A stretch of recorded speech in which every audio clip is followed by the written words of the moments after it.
And welcome back into Phil Welch Stadium for another edition of St. Joseph Mustangs baseball.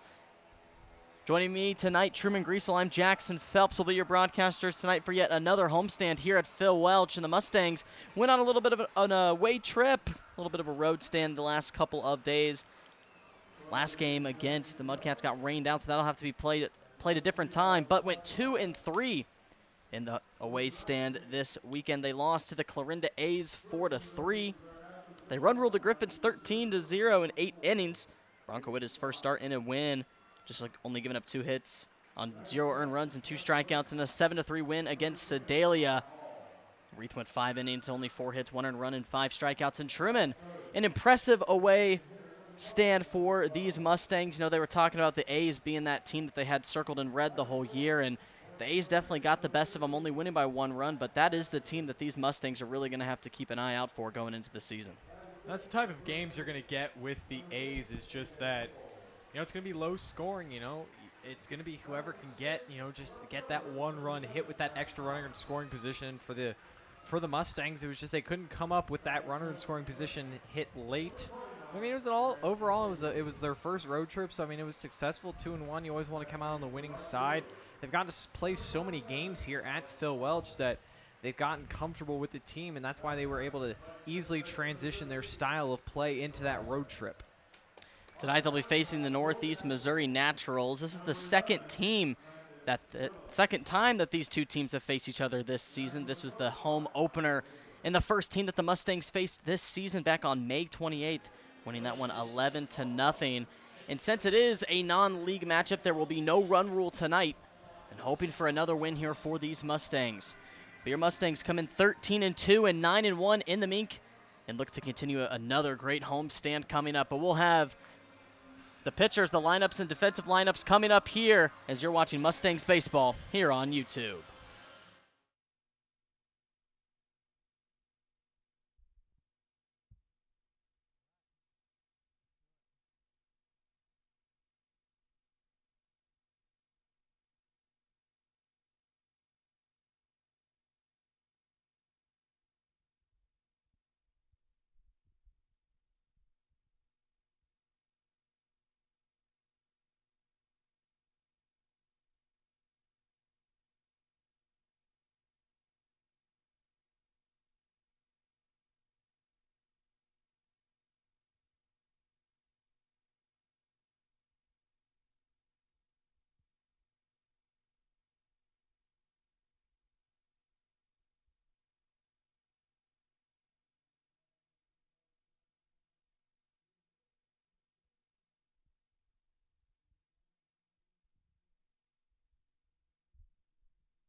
Welcome back into Phil Welch Stadium. National Anthem played. Lineups have been announced, and we are just about ready for our first pitch. But before, we're going to get a look at tonight's starter making his third start on the season. Jaron Guck out of Northwest Missouri State in a really impressive outing that he has had for these Mustangs.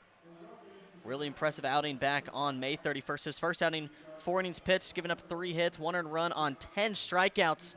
And just a walk, and back on June 10th at Sedalia, the first road trip these Mustangs took. He went 6 innings, only giving up 4 hits, no earned runs, 5 strikeouts, and a walk. And Truman, Jaron Guck, as we've been talking about up here in the booth, his strikeouts have just been the main key factor for him, and we'll see how many get added to the Gucket list tonight.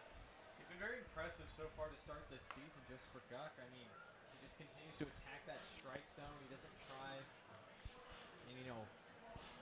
he doesn't try and, be too cute around the zone. He really hits his spot. He's got a nice fastball, mid to upper 80s. So complementing a nice change and a nice breaking ball that can really just get hitters out. That is correct. We're going to get a quick lineup.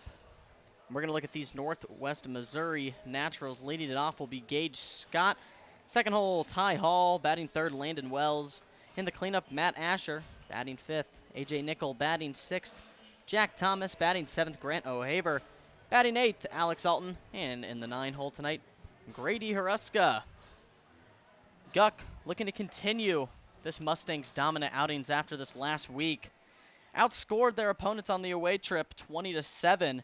And out-hit their away opponents this last couple of days, 31-18. So the pitching staff doing their numbers once again, and we're hopeful that the Mustangs come back into Phil Welch. Just 3 games in this homestand as we took another away game last Wednesday, but we're ready for Mustangs baseball this week. And game 1 this week against the North Missouri Naturals. Leading it off tonight for the Naturals will be Gage Scott. Gage Scott out of Moberly Area Community College, originally from Warsaw High School. His first pitch on the outside part of the zone for strike 1 from Guck. Guck, a guy who really has control over all his pitch types, and a guy you definitely do not want to get down in the count early to. Off speed finds the zone, and back-to-back strikeouts for Jaron Guck to start his first batter of the day. Quickly 0-2 on Gage Scott. Scott only played 11 games at Moberly Area. Only batting 174 on 3 RBIs. 0-2 runs inside. Brings it back to 1 ball and 2 strikes for Gage Scott.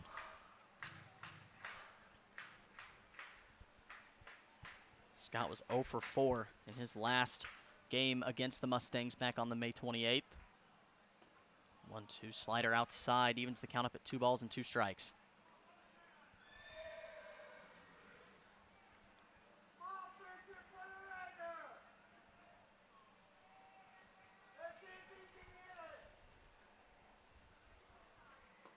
Two called, strike 3 looking.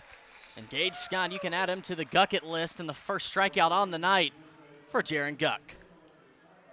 Gotta be ready to swing early in those counts, and also against that fastball, just because Guck is gonna throw good pitches. You can't wait to get 2 strikes and risk that breaking ball coming towards you. You just gotta be able to hit that fastball. But a great job by Guck. Again, great pitch sequence. Lost a couple pitches, but was able to respond. First pitch to Ty Hall. It's going to be on the outside part for strike 1.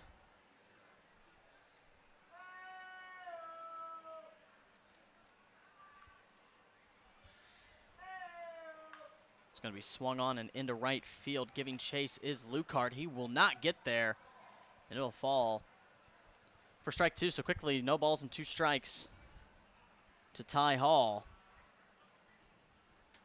Ty Hall, a 2025 graduate out of Green City, Missouri, still uncommitted. Hopefully after this summer getting some good looks from some schools.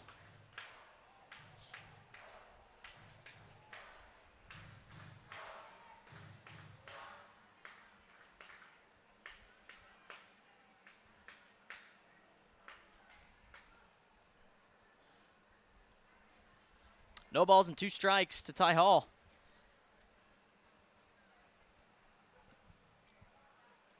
0-2 pitch from Guck. Slider goes outside for ball one. The reason Guck is also so great is just because of his command. Only 2 walks so far through 10 innings. He's going to pound the strike zone. Not be afraid to run it up in there. 1-2 pitch is going to be skied first base side. That'll get foul. Watch out into the grandstand area where the fans are, but it just misses on the bleacher seat.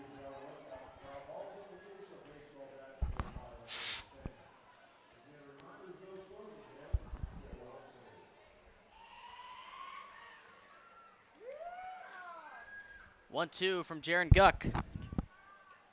Swung on and missed, and back-to-back strikeouts to start the first for Jaron Guck. 2 batters, 2 strikeouts.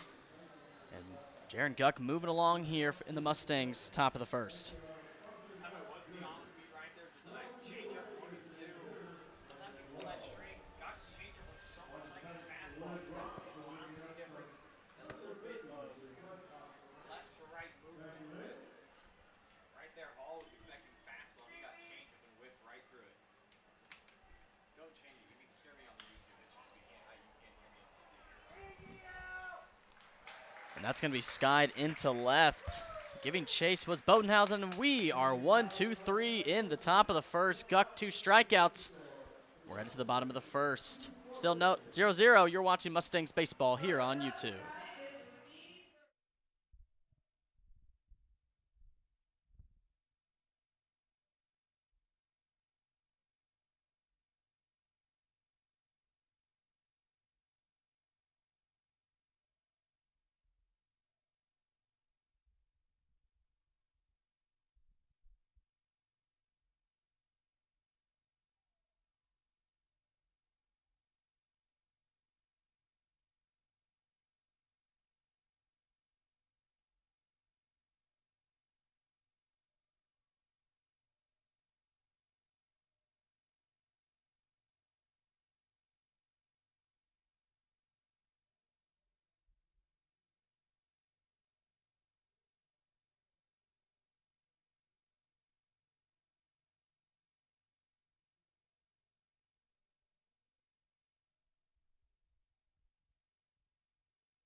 Jaron Guck goes 1-2-3 in the top of the first inning. We'll get a quick look at tonight's Mustangs starting lineup.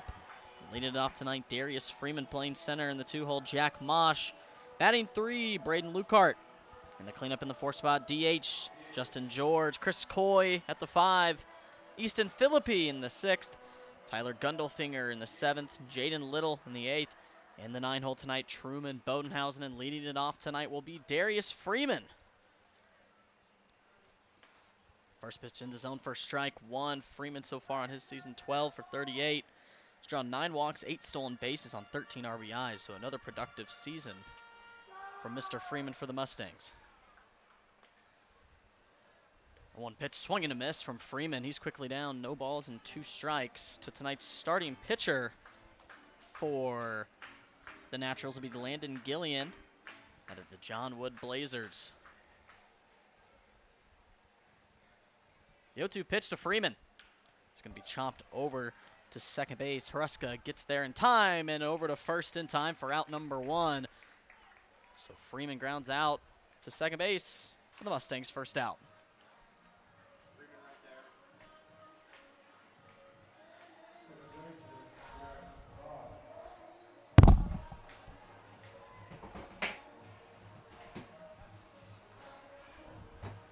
Up next will be Jack Mosh in the 2-hole. Mosh 1 for 3 yesterday with a run and a walk. First pitch down low, 4-1.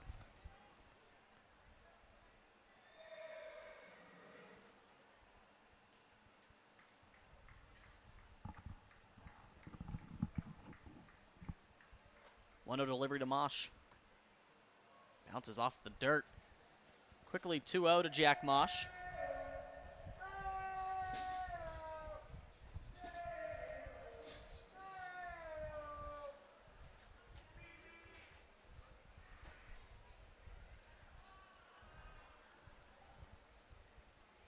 Two-0 delivery from Gilliand.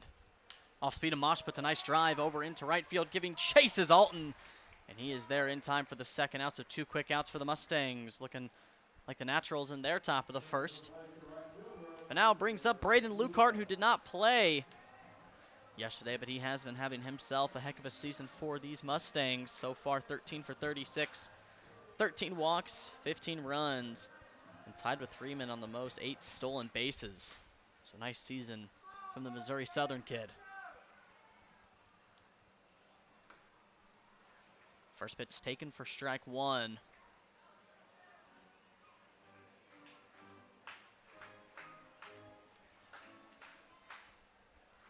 Lucart, a guy you do not want on base.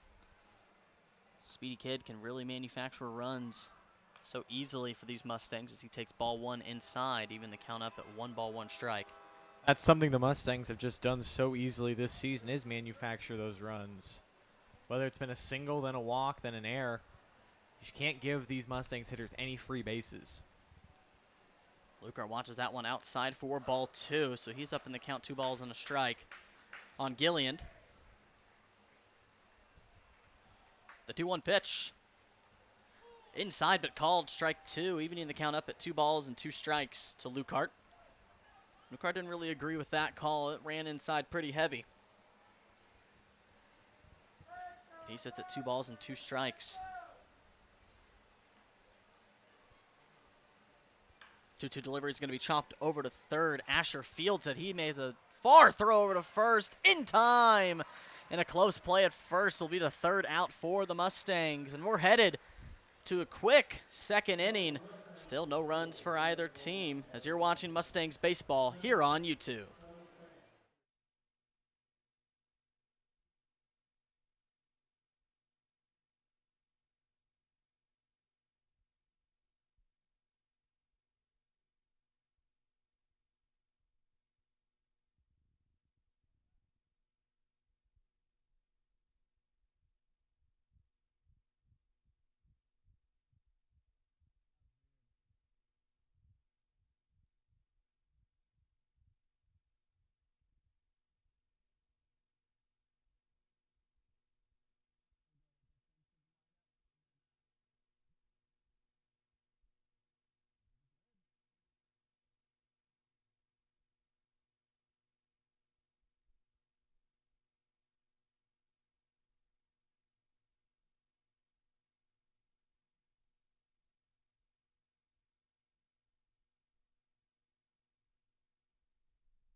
Welcome back into Phil Welch. We're here in the second inning. We're going to get a quick look at the Mustangs' defensive lineup.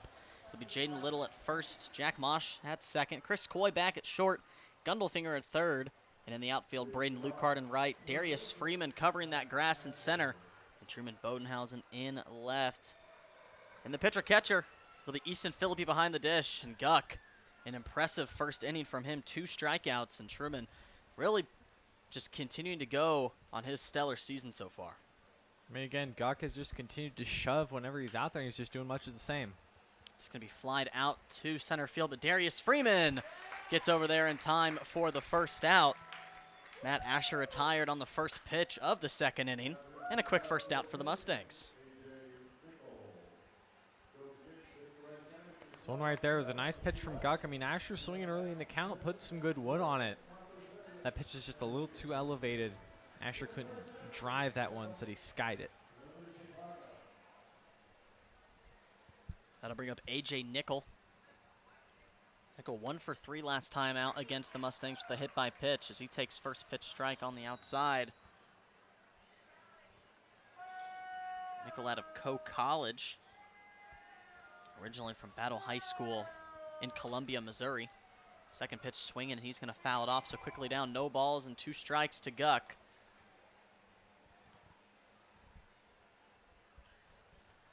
Guck this last year at Northwest Missouri State, a 2-1 win-loss, a 4.73 ERA, 59 innings pitched, only 69 hits, and 42 strikeouts.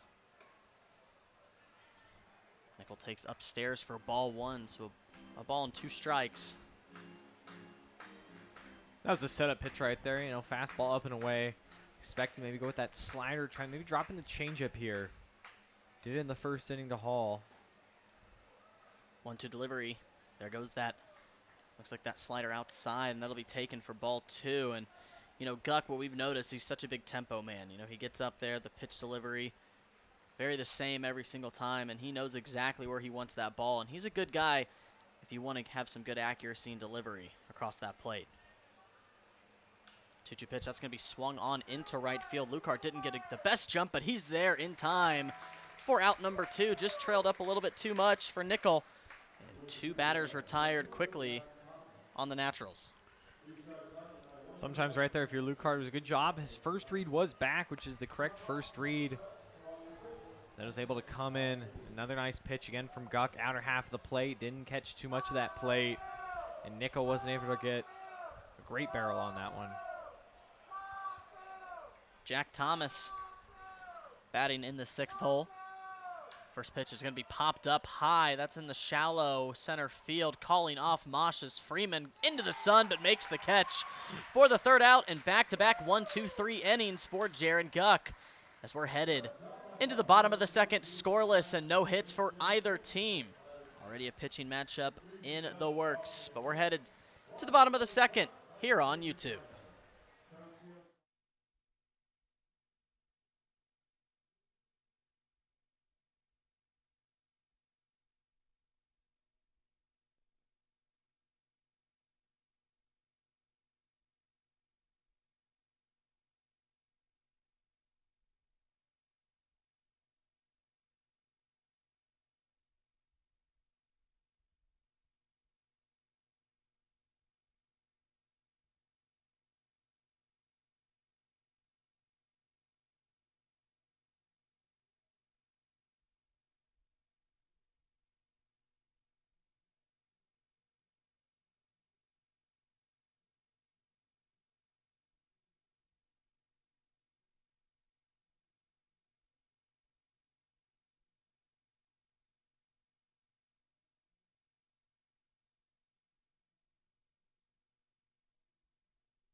Mustangs now here in the bottom of the 2nd. It'll be Justin George leading it off. Still no runs and no hits for either team. Landon Gillian doing his part as well. A 1-2-3 inning back in the bottom of the 1st, but George still looking for that first hit.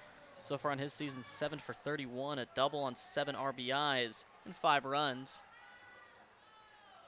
His first pitch from Gillian to George is going to be taken outside for ball 1.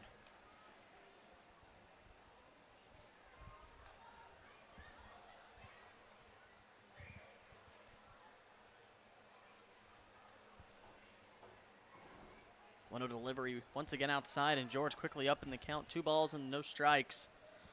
Still looking for the first base runner on the night for the Mustangs, and we've just been talking about how the Mustangs getting those runners on quickly in the innings can be so impactful here at Phil Welch.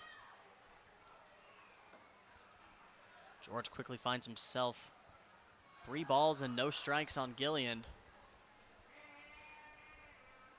George, the guys call him in the dugout JG. They also call him Canseco. Canseco. Very big, jacked guy there. In George. Watch first strike go down the middle. 3 balls and a strike to George. He does give a little bit of Jose Canseco off. 3-1 pitch in the dirt, and Justin George finds himself trotting down the first on yet another walk, and that'll be his 5th time drawing a walk here on his season, and it'll bring up Chris Coy to try and keep the line moving. Just great plate appearance there by George. It's what you want out of leadoff hitter. He was patient, knew the zone well, and again, it's just about these free passes that you cannot give to these Mustangs.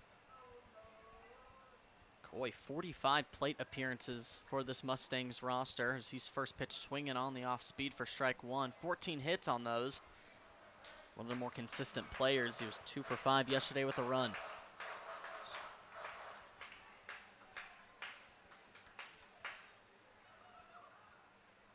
A 1 pitch from Gillian, off speed once again. Coy was in front of it. Just hits it down the third baseline, foul. Quickly down, no balls and 2 strikes. Good piece from Coy. Got the hands out in front, just got a little bit too early on there.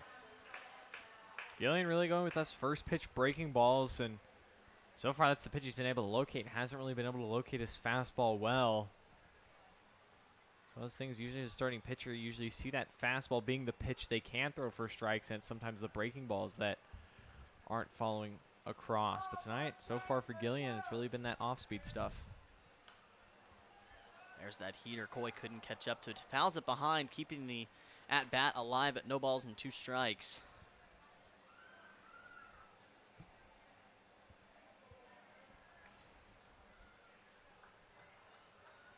George, not the biggest guy with stolen bases, not the biggest lead in the world. The 0-2 pitch to Coy. It's going to be lined into right field, just gets foul. The at-bat still at no balls and 2 strikes to Chris Coy. Coy doing a good job fighting. There's some tough pitches up in the zone. Really just fouling those off, seeing if Gillian will make a mistake. See if he goes back to that breaking ball. Seen a couple fastballs. See if he tries to drop one by Coy. He's going to get him a look back at George at first. Nothing going from George at first. Coy looking to stay alive in a 2-strike count. Gillian still looking for his first punch out on the night. 0-2 pitch, line foul once again. Down the third base side, Johnny Coy trying to make a play on it. Couldn't get there, but the at-bat still remains. No balls and 2 strikes. Coy back to back to back, fouled off. Doing a good job.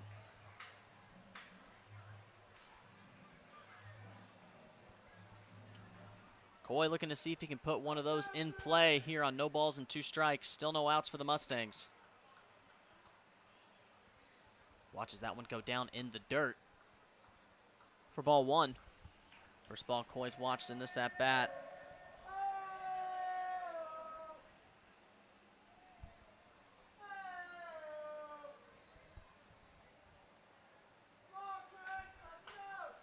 Going back to George at first.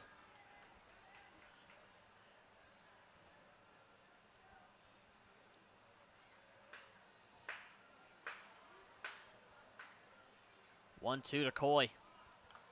Fouled off once again off the catcher. It'll still remain a ball and 2 strikes. Coy still at the plate battling with Gillian. And a really nice disciplined at-bat. I'm liking what I'm seeing from Coy. Not the most 100% certain swings, but doing a good job just making contact, keeping yourself in the square. Eighth pitch to the at-bat coming to Coy, and again, he just continues to battle. Showing some real maturity there at the plate. So one of the younger players on this roster. Ball 2 strikes, runs inside. There goes George off to second. Throw down from O'Haver. Not in time as it goes into the outfield. George is going to stay put at second. But Justin George advances over to second on the wild pitch. That's just a good read there by George. That pitch only made it about 58 feet. Had a good look at it. And his first step to second was faster than O'Haver's was to getting the ball. Mustangs, once again, runners in scoring position. Their threat to these teams. 2-2 pitch to Coy. He's going to watch it go outside, and now the count is full. As Coy down, no balls and 2 strikes, has worked it all the way to a full count. That's what good hitters do. You know, the more a pitcher has to throw, the better pitches they have to make. All the pressure's on that pitcher. Coy's going to line it over to second. Haruska gets over in time for out number 1, but that does move Justin George over to third. So a quality out from Chris Coy, and now just 90 feet away. It brings up Easton Philippi, who just has to put a ball into the outfield, likely scoring George. It's a nice at-bat, team at-bat there from Coy. You know, it's not necessarily what he'd want. As going 9 pitches deep into that at-bat, he would have liked to hit, but he'll take getting the runner over to third with 1 out any day. Philippi out of Staley High School watches the first one go inside for ball 1.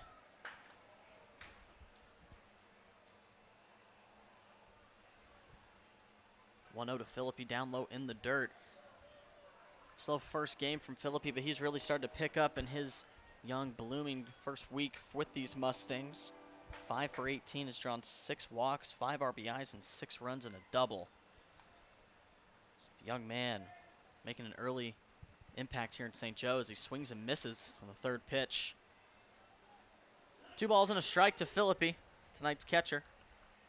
He's got Justin George over at third, just 90 feet away, trailing.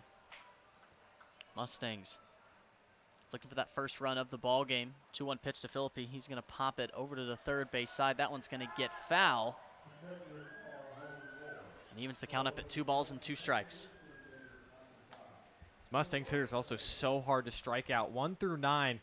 They're going to give you a challenge. They're going to put the ball in play for an out or for a hit. Rarely do we see many of these guys strike out with runners in scoring position. 2-2 to Philippi. Watches that one go outside. 3 balls, 2 strikes. Back-to-back full counts for the Mustangs hitters. Looking to take advantage of Gillian once again. Philippi looking to poke one out into play. 3-2. That one's going to go high. And that'll put Philippi on first with the walk. So runners on the corners for the Mustangs with just an out. And that'll bring up Tyler Gundelfinger. Still looking to drive home the Mustangs' first run. Great at-bat by another young guy in Philippi, like Coy, high school graduate early in May. Not even in college yet. And again, another mature at-bat, fighting off pitches, taking balls outside the zone. Said it before, I'll say it again. These Mustangs hitters 1 through 9 are just so mature, rarely chase. The level of discipline really showing early on. After a nice away road trip these Mustangs had in these last couple of days, went 2-1 like we've been mentioning. A loss to Clarinda, but then wins in Sedalia and Nevada have really propelled this team, and they're strong. Mink League 9-1 currently, 13-2 overall, and Gundelfinger has a nice opportunity to stay disciplined, get a run home, and he's got runners on the corners with Philippi at first and George at third. And here at Phil Welch, it is trading card night. We'll have some trading card trivia for you guys later into the game. Truman, are you a big trading card guy? Not really. I definitely know my dad is. He collected some when he was a kid, but definitely not necessarily something that interests me. Gotcha. Myself, me, my dad, and my brother, we're pretty big into it. Not as big as I was as a kid, but still like to do it as Gundelfinger watches it low and inside for ball 1, even the count up at a ball and a strike.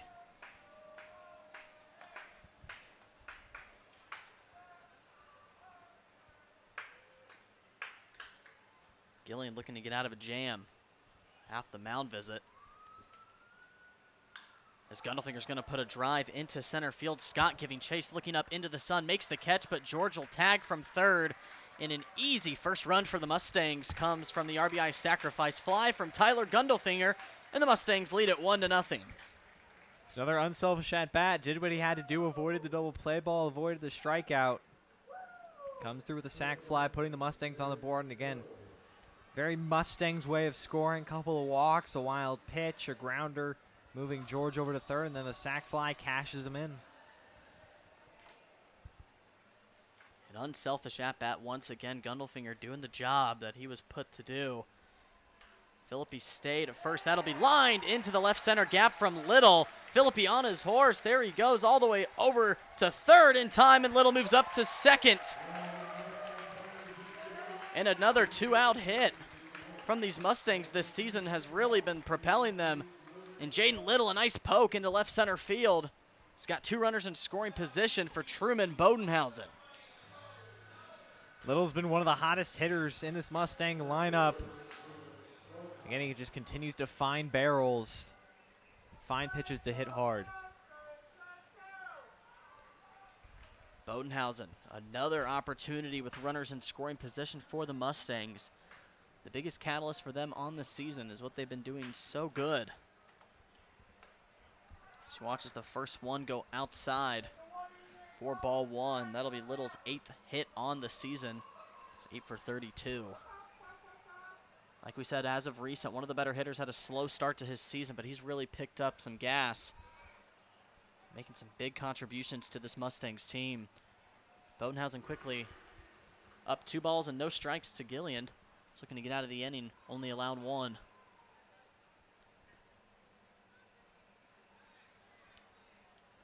2-0 pitch to Bodenhausen. He's going to line one sharply, and that is going to get past shortstop and into score as Philippi.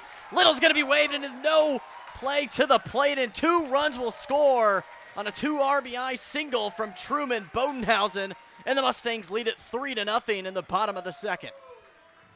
Bodenhausen just loves to hit with runners in scoring position, and from that 9 hole, he's just so dangerous. Just finds that 5-6 hole, and he cashes in a great swing there from Bodenhausen. Hall made a great effort at short. Ball was hit super hard off the end of the bat from Bodenhausen, just poked it just enough into that gap, getting past, and Thomas and left could not get a glove on it, and Little scored easily.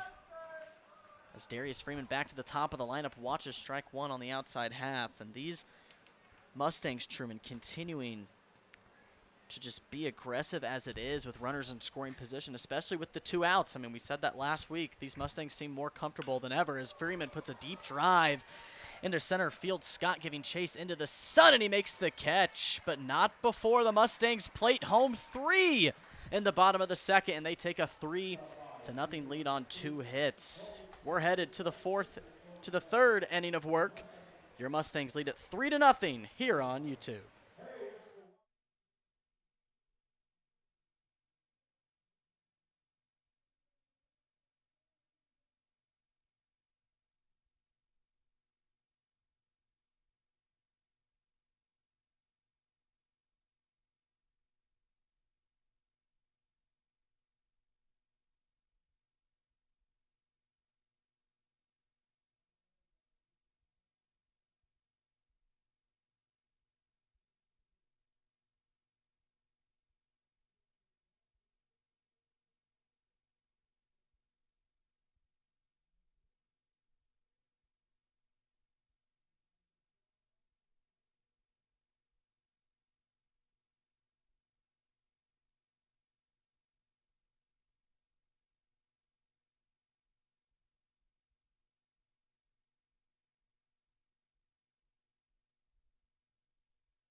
Mustangs played home 3 runs in the bottom of the second. In the third inning, Guck on the mound after back-to-back 1-2-3 outings. And Truman, the most ideal start for the Mustangs, is going exactly what they planned, coming into their another homestand here at Phil Welch. It's where they play the best, playing from ahead. I mean, like any team, when the Mustangs get a lead, they hold the lead. And usually when they get a lead, it's more than just 1, 2. Here tonight, it's 3 runs to start. It's just one of those things. Once the faucet turns on, the offense just starts gushing. It's hard to turn it off. And Guck has been on once again as he finds strike 1 on the outside. Grant O'Haver, tonight's catcher, 0 for 4 last time out against the Mustangs. Guck still looking to dominate in the third, and O'Haver's going to put one right in front of home. Philippi, a tough play. He's going to make it in time to Little for out number 1. And a nice play from Philippi to get on top of that quickly and make a nice throw down to first. Philippi, great defensive catcher there behind the plate, quickly disposed of the mask. Went with the bare hand. That's what you should do in that situation for any kids watching at home. Never try to grab it with your glove. Just go right for the bare hand. And he knew where his target was, and all in one motion, set his eyes on his target, fired a dart. Just a great job back there from Philippi. Philippi, predominantly a fast catcher behind there, really gets to those pass balls and balls in front of him pretty quickly. As that one first pitch off the bat of Alex Alton fouled off and out of play for strike 1.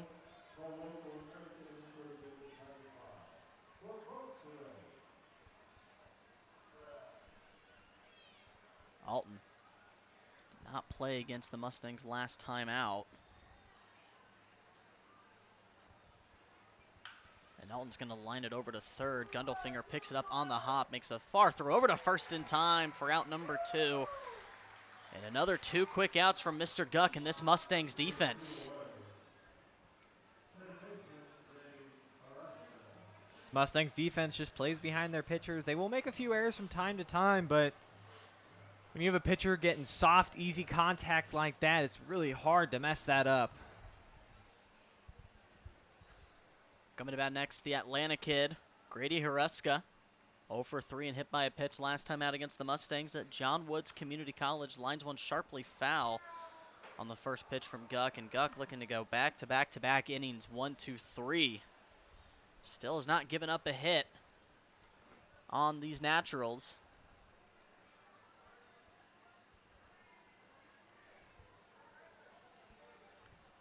A 1 pitch, swung and a miss from Hureska, quickly down, no balls and 2 strikes to Jaron Guck, and Guck looking for strikeout number 3. Like I said, back-to-back-to-back, he's looking for 1, 2, 3 innings. The 0-2 pitch from Guck, swung on, chopped over to first. Little's gonna field it, it's gonna give a flip to Guck in time, and Jaron Guck, 3 innings in a row, goes 1, 2, 3. Another dominant performance from him. And the Mustangs still lead it 3-0 on no hits allowed as we're headed to the bottom of the third. You're watching Mustangs baseball here on YouTube.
3-0, the Mustangs still lead it. We're here in the bottom of the third, and Truman, yet another dominant performance from this pitching and defensive staff, and Guck making it look easy out on the mound for these Mustangs.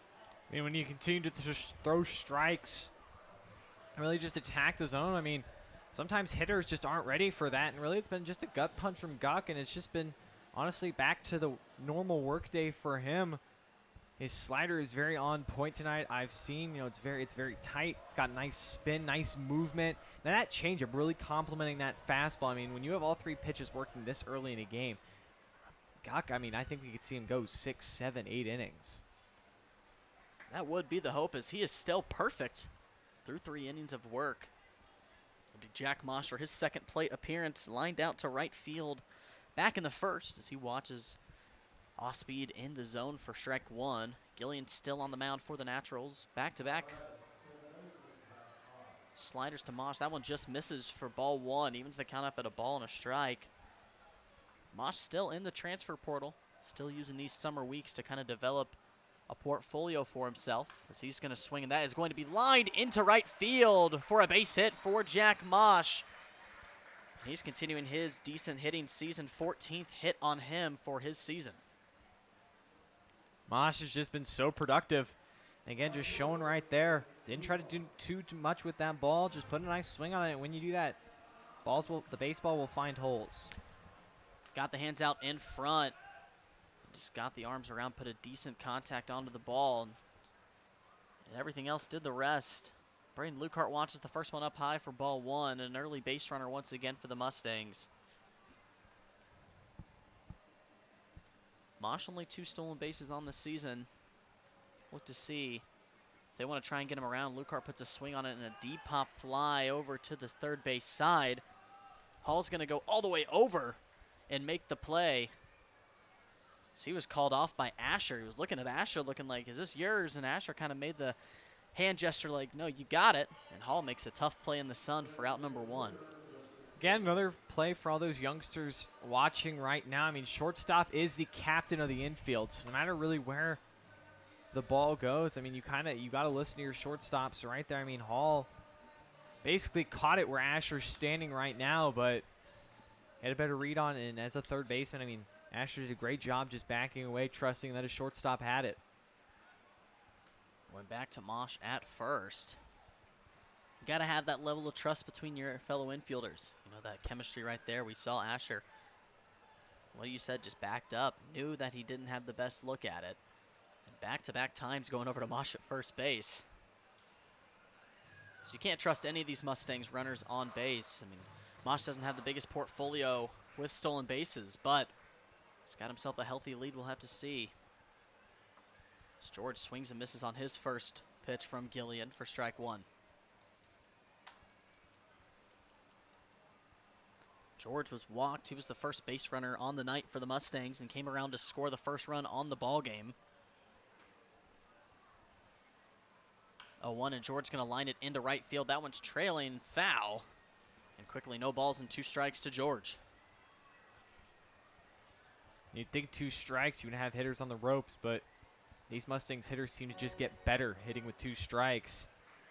Seems like they're hitting 3-0, 3-1 when there are 2 strikes on them. Confident as ever when that pressure is onto them as George watches the first one up high for ball 1. And as the saying goes, these Mustangs are making diamonds out of pressure. This season so far in those 2 strike, 2 outs type of situations that some would be flustered in. Isn't the saying diamonds in the rough? It's not, is that, or are you thinking of a different saying, or do I not know this saying? I was trying to tie the saying pressure makes diamonds, but these Mustangs are also sometimes diamonds in the rough type of situations. I also like that one. Put it on a t-shirt, and George is going to swing and miss for strike 3. First strikeout on the night for Gillian, and the second out of the inning for these Mustangs. Again, one of the few times you'll see these Mustangs hitters strike out, just so hard to strike out. Tough one there for George. Just got fooled a little bit. He wanted to attack that inside part. It was trailing more on the inside near his knees. He thought he could try and get ahead of it, but he just missed it by a couple of inches. Mosh is going to get looked back for the third time here this inning, and it'll bring up Chris Coy. Coy, a productive ground out to second back in the second. That advanced George over to third for an RBI sacrifice fly from Gundelfinger. First pitch to him goes in the dirt for ball one.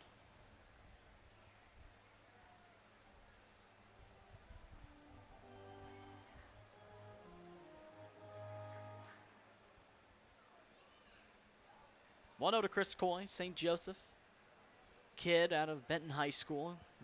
Jack Mosh getting looked back for the fourth time this inning as Gillian really got an itch with Mosh over there at first.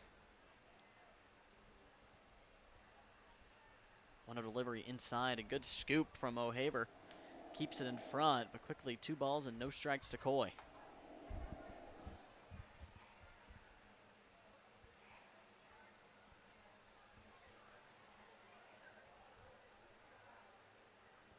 To a pitch once again down in the dirt and inside, and Coy has quickly worked a 3-ball no strike count to Gillian. Looking to keep this inning alive for the Mustangs.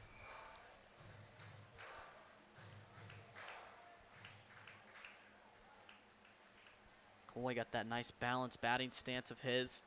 Keeps that pressure on the back leg as he's going to watch that one get called strike one. He's already making the motion towards first. But a little bit of a late call will keep him at the batter's box. 3 balls and a strike to Coy.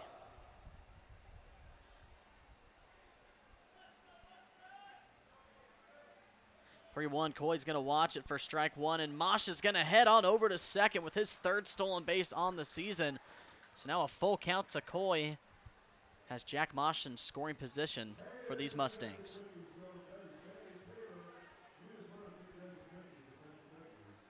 See if Gillian throws one to Coy that he can drive. Be surprised if. And that is going to be ball 4 to Chris Coy on the full count. And now runners on first and second for Easton Philippi. Looking to keep it going for the Mustangs here in the bottom of the 3rd. Be interesting to see if maybe the double steal is on. Mosh has a little bit of speed, Coy with a lot of speed. Just again, trying to create chaos. 5 stolen bases for Coy. So definitely we have seen a surplus of double steals for these Mustangs. And Coy with a big lead. Nice off speed inside. That'll find the zone for strike one on Philippi. Philippi drew a walk back in the second. Ended up coming around to score on the 2 RBI single from Bodenhausen, which opened this game up to 3 runs to none for these Mustangs. Mosh dancing around at second. Gillian catches inside for ball 1. So ball and a strike to Philippi. Philippi's taking his talents to Wichita State University in Wichita, Kansas. The Shockers haven't made the College World Series since the 90s, as we're in College World Series season. Upstairs for ball 2. 2 balls and a strike to Philippi from my alma mater, Staley High School in Kansas City, Missouri.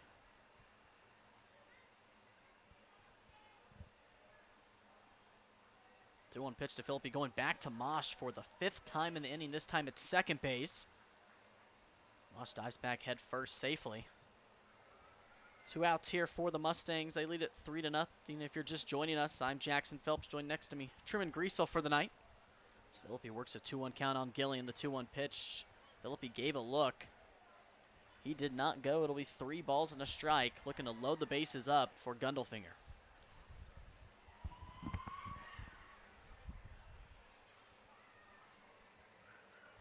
Philippi looking for his 2nd walk on the night. 3-1, and it is just outside for ball 4, and the bases are loaded with 2 outs for Tyler Gundelfinger.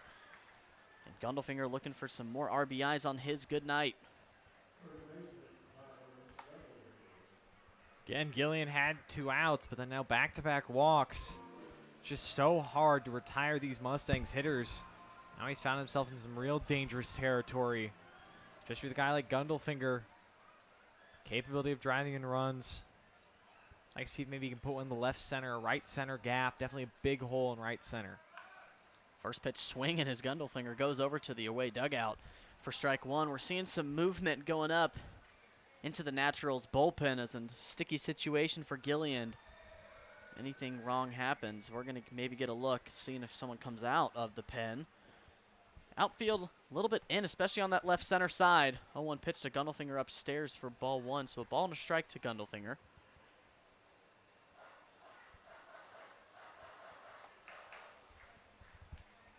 Gundelfinger, not the most hits on the season, 11 for 30.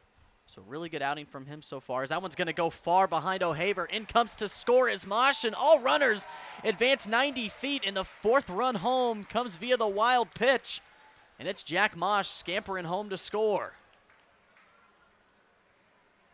That one just got away from Gillian right there. That one just popped out of the hand. Never even had a chance of getting anywhere near the plate. And it's just things like that when the pressure is put on pitchers to make a good pitch. More often than not, we've seen these opponent pitchers succeed to that pressure. 4-0 Mustangs lead it. Still runners on second and third for Gundelfinger. That one goes outside. 3 balls and a strike. Another 3-ball count for these Mustangs hitters. Gillian does have a place for Gundelfinger on first if he does draw the walk. 3-1 pitch. Outside, and another walk issued back-to-back walks from Gillian. And the bases are once again loaded for Jaden Little. Mustangs hitters are just so patient.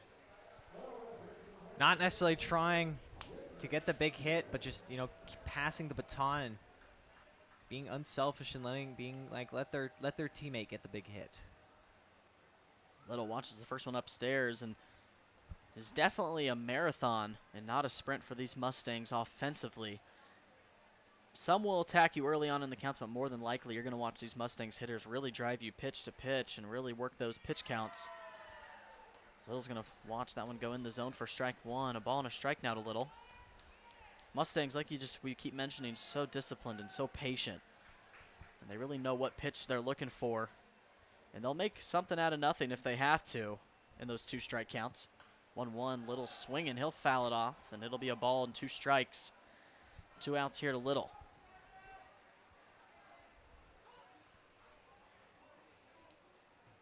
Little singled in his last plate appearance in the second. He moved up to second on the throw over to third.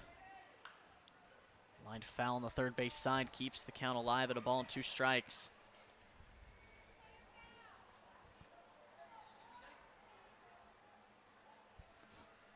Little looking for hit number 9 here on his season. Gillian trying to get out of the mess. Ball and 2 strikes upstairs for ball 2. We're back even at 2 balls and 2 strikes to Jaden Little. Gillian looking to play some catch with his catcher, just throw some strikes. 2-2 pitch to Little. That's also going to bounce off the plate past O'Haver, and in comes to score is Coy for the 5th run of the ball game. And both other runners move up 90 feet. It'll be Gundelfinger at second and Philippi at third, but Chris Coy coming in to score on via another wild pitch from Gillian, and it's 5-0 Mustangs. Big backstop here at Phil Welch, so plenty of room.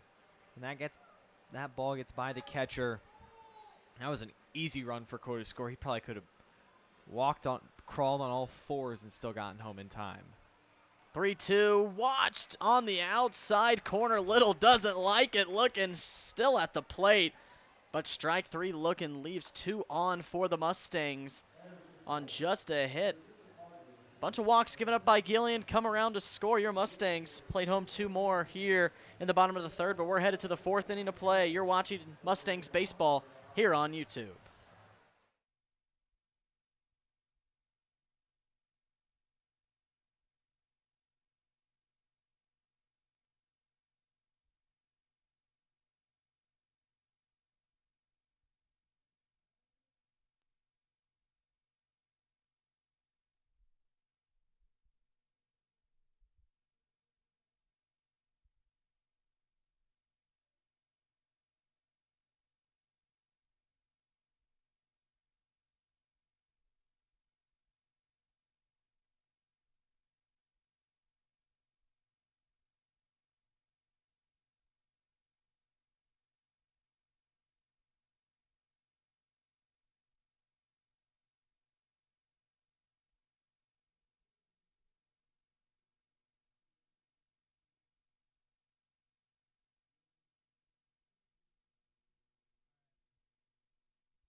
Mustangs played home 2 more in the bottom of the third, but it's trading card night here at Phil Welch, and we thought getting some trading card trivia for you guys back at home. And our first question of the night, which player's baseball card has sold for the most money all time at $12.6 million? Is it A, Mickey Mantle, B, Babe Ruth, C, Honus Wagner, or D, Ty Cobb? Some really good Hall of Fame players on that list, but we'll give you guys some time to think about that one. I don't know. I gotta say between Ty Cobb and Honus Wagner, Truman, and I mean, we've both probably seen some of those cards, some really historic-looking cards out of that mix. Well, I don't think any of the cards that are on that list I've seen in person, but, it's just, sometimes a couple of those cards are, those ones that you found in those cereal boxes when, back when our parents were young, and you don't get that nowadays, but. No, none of the. Honus Wagner, Ty Cobb, some of my favorite players to use on Immaculate Grid. Oh, those are Immaculate Grid. Those are good ones to use, and Guck out for his 4th inning of work here for the Mustangs. Still no hits, no runs given up from him. And it's Gage Scott.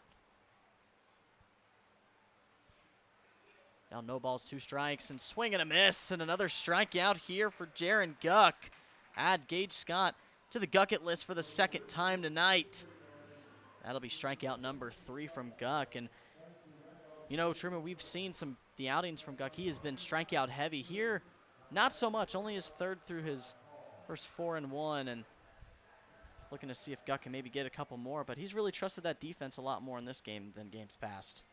I mean, 3 out of 10 have been strikeouts. 30% ain't bad. But, again, it's not necessarily he's having to strike every guy out. It's just that he's made such good pitches that when the Naturals have made contact, it's just been weak, easy contact on the ground for the infielders or lazy pop flies. Haven't seen any real tough bang-bang plays yet. I feel like that's when you really know a pitcher's on is, okay, yes, when he gets a surplus of strikeouts, but also just when he can find and induce light contact. Quickly, no balls and 2 strikes once again to Ty Hall. That slider's been working. That one doesn't work so much outside for ball 1. But another quick 2-strike count here for Jaron Guck. Hall also struck out back in the 1st. It was back-to-back strikeouts to start the day for Mr. Jaron Guck. 1-2 slider once again misses. Evens the count up at 2 balls and 2 strikes on Hall. Back-to-back sliders right there. Those were little uncompetitive pitches.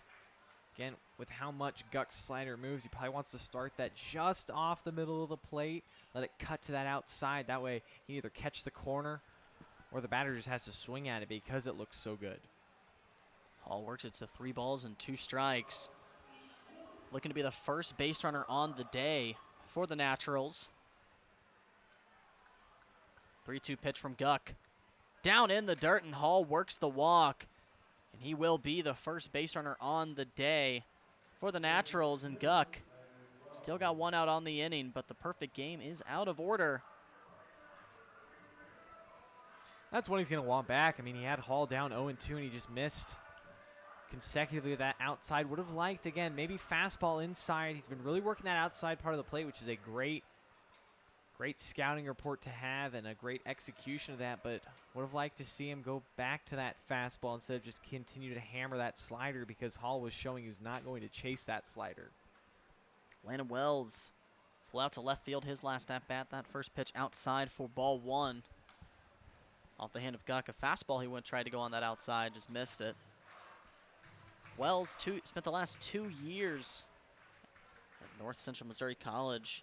And last year at Northwest Missouri State University, he was a pitcher with the Bearcats. He was predominantly a hitter with the Pirates, but he spent his first decent chunk pitching for the Bearcats.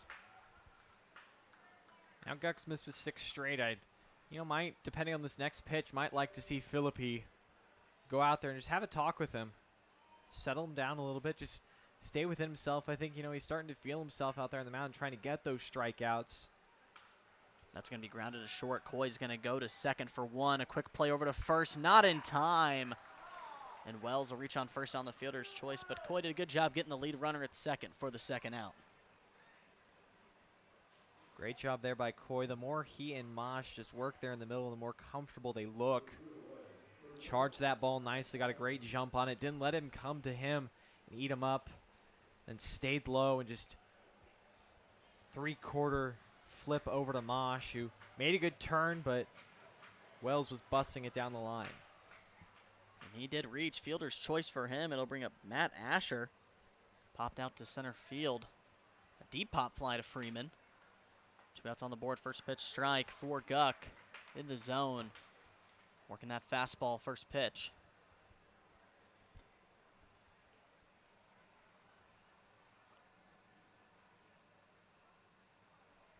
A 1 pitch. Slider gets it on the outside corner. A nice pitch from Guck, and he's got Asher down. No balls and 2 strikes.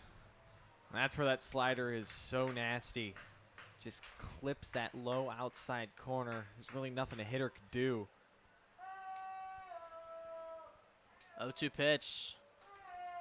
Slider goes outside for the first ball of the at-bat. A ball and 2 strikes to Asher. 2 outs here on the inning.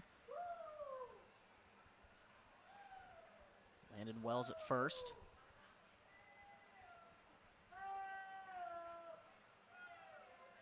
One, two. He's going to line it into the left center gap for the first hit on the Naturals night. Wells going to be held up at second, but Matt Asher rips it into left center field for a 2-out base hit. That's another just pitch Guck's going to want back. That fastball just caught too much of the plate right there. It was an easy swing there from Asher to line that one into left center. Again, especially with 2 strikes, you don't want to make a pitch right down the middle. You want to be competitive, but competitive to your terms. With 2 outs, A.J. Nickel popped out to right field, swing and a miss on the first pitch for strike 1. And perfect game and no-hitter out of commission for Guck here in the top of the 4th.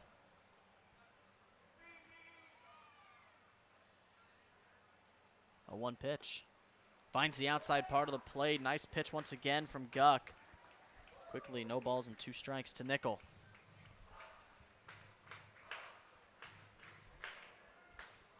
Guck looking to leave 2 stranded for the Naturals. 0-2 pitch. Just upstairs for ball 1. Guck back-to-back batters that he's had down. No balls and 2 strikes. Looking to get a better result out of Nickel here.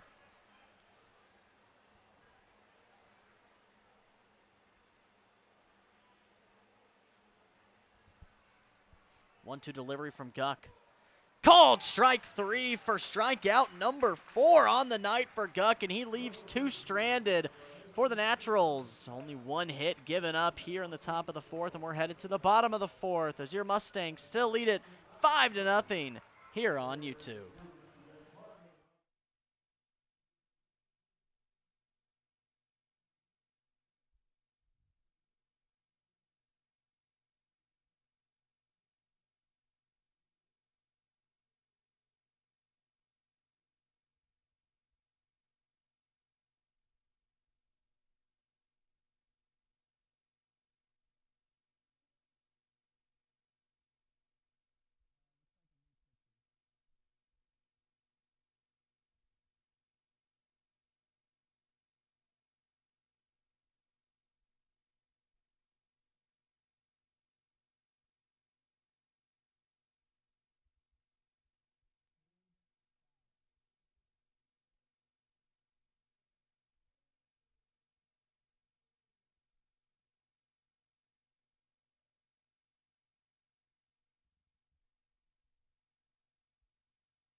Here in the bottom of the fourth, first pitching change on the night for the Naturals. It'll be Jace Thompson taking over for Gillian after 3 innings pitched.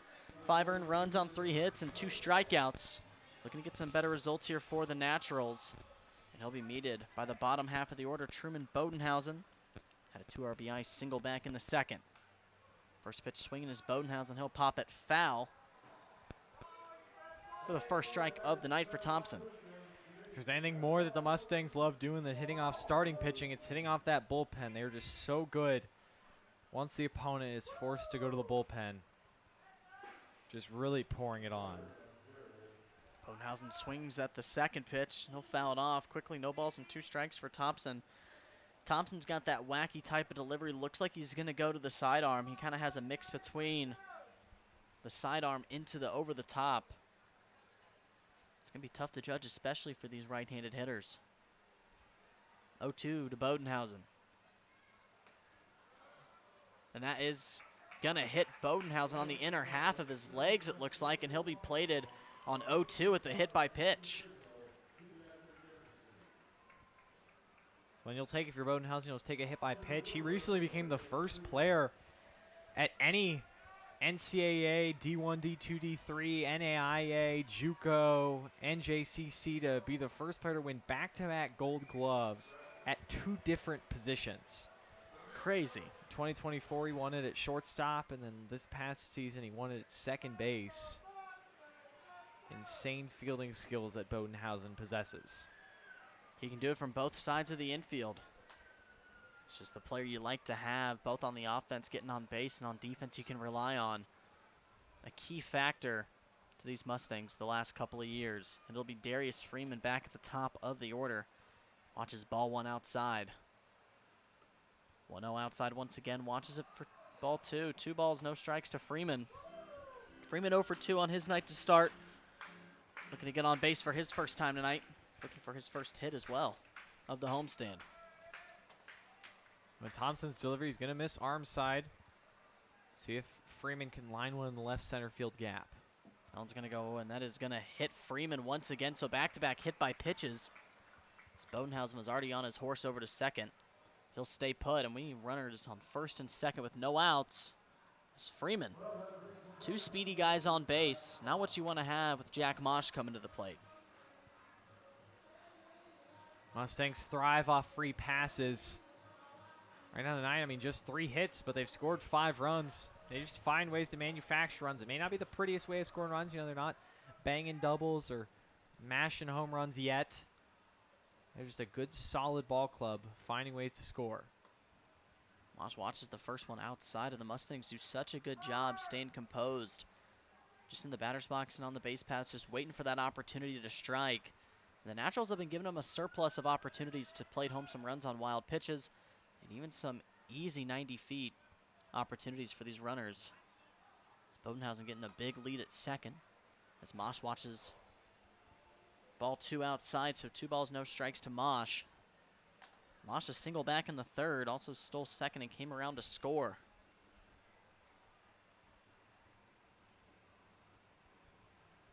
Two-0 pitch upstairs, and it's quickly 3 balls and no strikes to Mosh. Mustangs looking to once again load it up, this time with no outs. With that middle half of the lineup coming up to bat.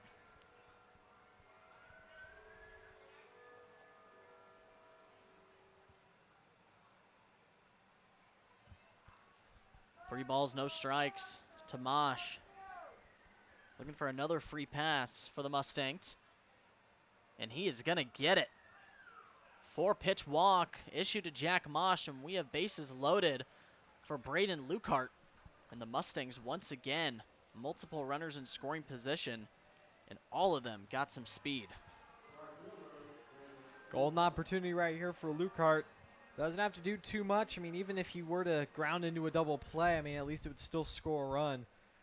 There's countless ways he can be productive right here. Big strike 1 from Thompson, just looking to get back in the strike column. All he has to do is just make that solid contact.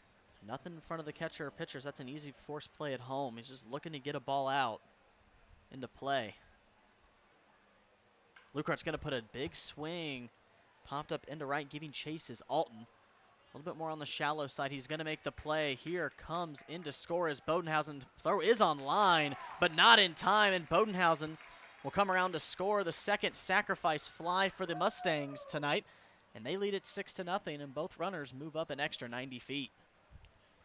Lukehart's going to be a little mad at himself knowing he missed one right there, but again, he still got the job done, and those runners at first and second, and Freeman and Mosh were able to move up another 90 feet, so now George has a chance to drive in too.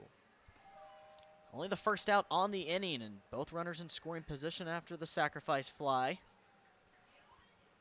George looking to continue the scoring surge open for the Mustangs here in the early half of the game, and he swings and misses on strike one. George, one of two Mustangs to strike out tonight. Struck out swinging back in the third.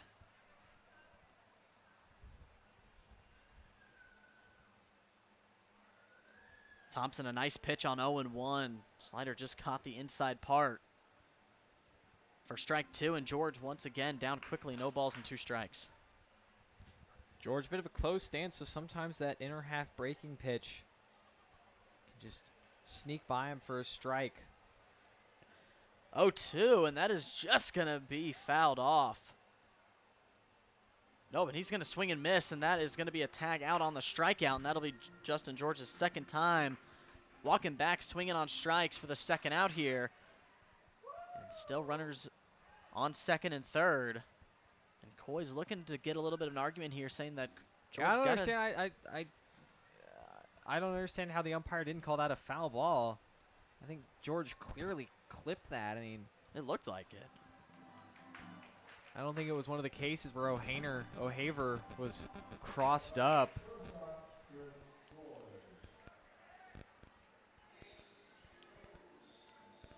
But it is going to be a strikeout swinging on for Justin George. Second strikeout on his night, bringing up Chris Coy.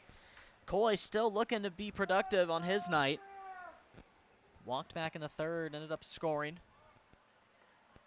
First pitch just misses, and here comes Freeman to score, and it is going to be a balk off Thompson, and that'll be the 7th run played at home, and it's Darius Freeman coming around, and now a runner still 90 feet away is Jack Mosh. Gotta come set. In fact, it's one of the first things they teach you back when you first start kid pitch. You gotta come set in the stretch. Outside for ball one, Coy looking to get the 8th run of the night home, and Jack Mosh at third. Coy 2 hits yesterday. 1-0 pitch, swing and a miss. A big swing from Coy, just way out in front of it. Misses for strike one.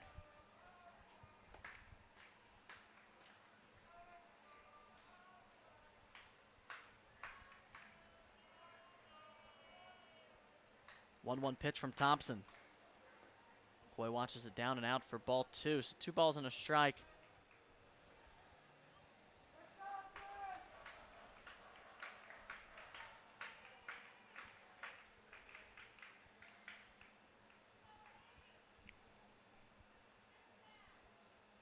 Two-one pitch looked at outside, and 3 balls and a strike to Coy. Looking for his second walk on the night.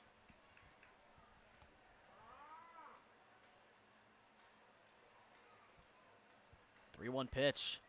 Inside, called strike 2, and Coy, an early walk down to first. He'll scamper on back to the batter's box. Count is full, 3 balls and 2 strikes.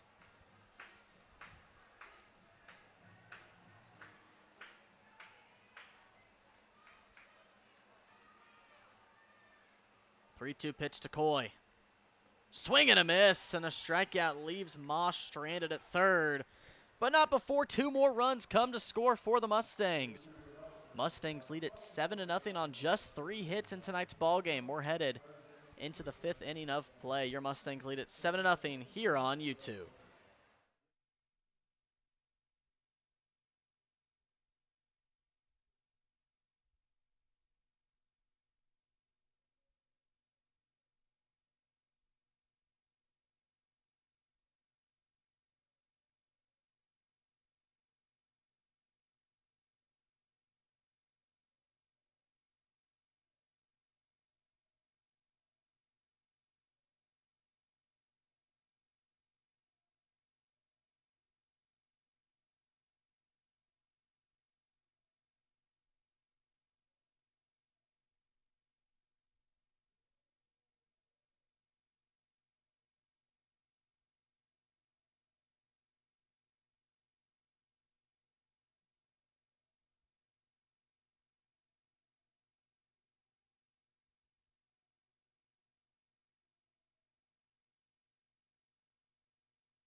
Welcome into the 5th inning here at Phil Welch. Mustangs lead it 7-0 early on against the Naturals. Last half inning, we asked you guys which player's baseball card has sold for the most money of all time at $12.6 million. Was it A, Mickey Mantle, Babe Ruth, Honus Wagner, or Ty Cobb? If you guessed Mickey Mantle, you are correct. That card sold for $12.6 million, the most of all time. And a card, an iconic looking card as well, just a face silhouette photo, as most cards back then were, but some of the most iconic looking cards, and Mickey Mantle definitely has one of the more iconic looking ones. My uncle has one of them out in Arizona. It's pretty cool looking. First pitch on the inning, lined over to Coy at short, and he fields it on the fly for the first out. A hard hit ball off Jack Thomas, and an easy first out for Jaron Guck.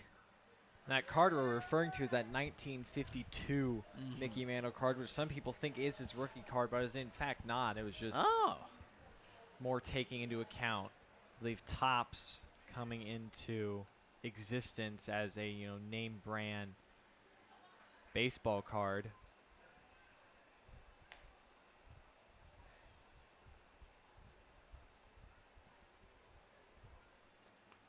And an iconic one. You love to see it. Back in 1952, most of those cards came out of, we were talking about cereal boxes. A lot of my uncle and grandpas used to say they used to buy cards in those bubblegum sleeves that came with bubblegum on the back.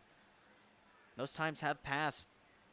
The market for sports cards, Pokemon cards, have definitely gone up in value since back in the day. 1-1 pitch skied into shallow right field, giving Chase's Luke card. He's going to make it there in time for the second out.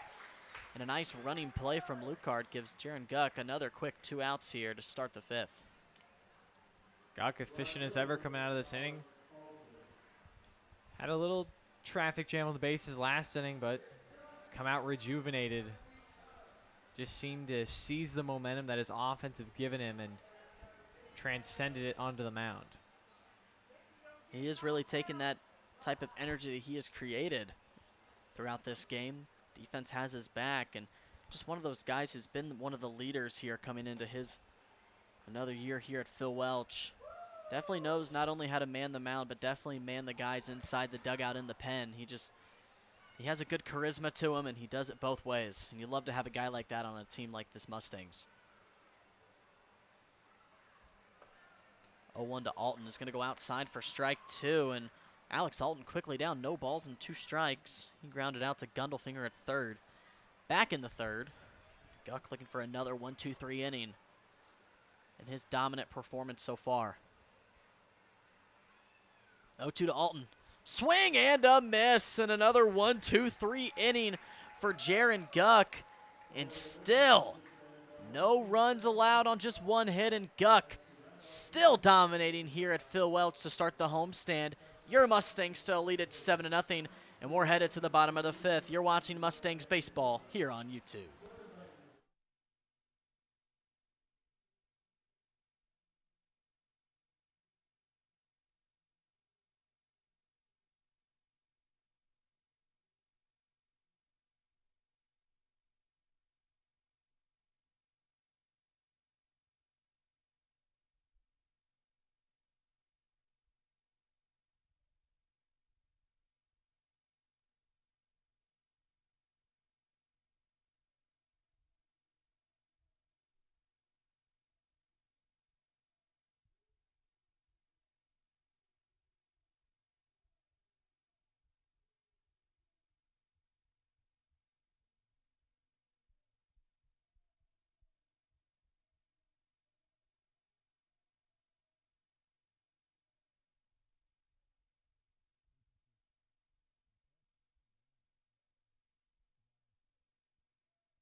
Mustangs lead it 7-0. We're here at the bottom of the 5th. Another pitching change for the Naturals. And this time they're going out of the lineup. Tonight's designated hitter, Landon Wells, finds himself out on the mound after Thompson just 1 inning of work. 2 runs, no hits allowed, but they're going to the lineup, Truman.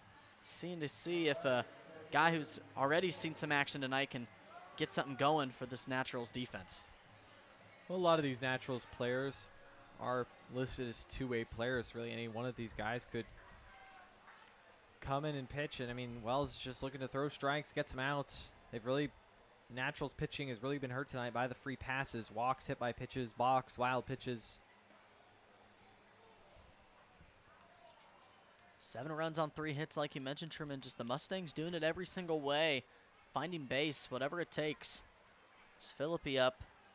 His 3rd at-bat. He is currently 2 walks on the night. Quickly down 0-1. Nice pitch from Wells, just misses on the outside part.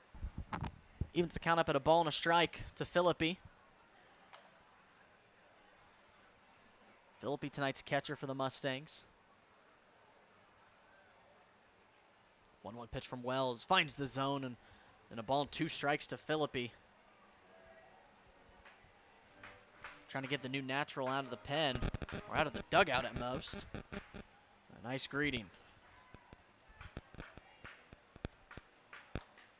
A ball and 2 strikes to Philippi. Swing and chopped. He was trying to go to the backhand at the mound. Fielded not cleanly by Hall, who made all the way over to second. And on the mound, looked like Wells was trying to go for the behind the backhand grab. And was knocked off of his leg. And Philippi find himself at first. Sometimes Philippi, you just line one, especially a left-hand pitcher.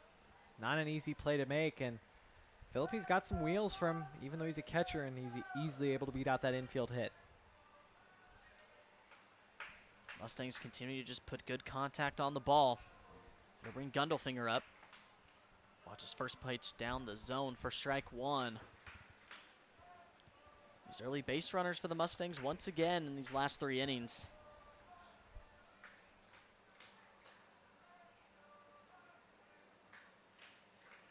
Have all came around to score, and Gundelfinger fouls it off quickly down. No balls, 2 strikes the last 2 innings, I should mention. The leadoff runner got on base, came around to score. Looking to do the same thing here in the bottom of the 5th. Gundelfinger quickly down, no balls and 2 strikes.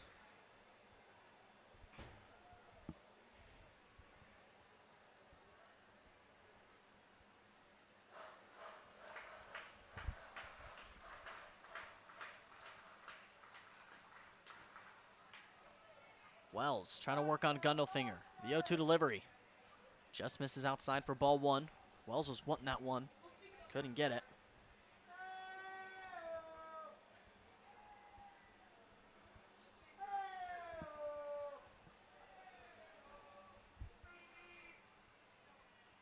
One-two pitch to Gundelfinger. Once again trails outside. Gundelfinger works it back to 2 balls and 2 strikes.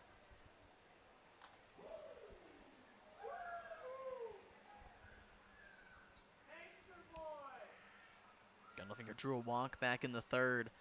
An RBI sacrifice fly in the 2nd. 1-2 pitch, swung on, chopped over to second base. Fielded cleanly by Haruska. He's going to go to 2 for 1. Not in time at first. And Gundelfinger reaches on the fielder's choice. A 4-6 play. Finds the first out on the night. First out of the 5th for the Naturals. Couldn't poke that one through the right side right there. Went with the pitch, so it was a good swing for that pitch location was.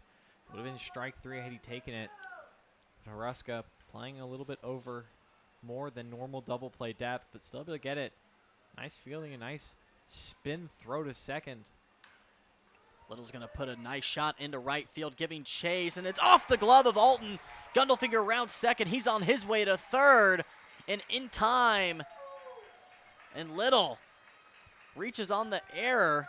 That'll be marked as an E9 out in right field. Alton, a tough play to make in that sun, just couldn't reel it in the glove. And now runners on the corners with only 1 out for the Mustangs. Yeah, just a tough running play out there from Alton. Had a good beat on it, but just had to leap a little bit and just hit off the top of the glove. That was a nice, solid piece of contact there from Little.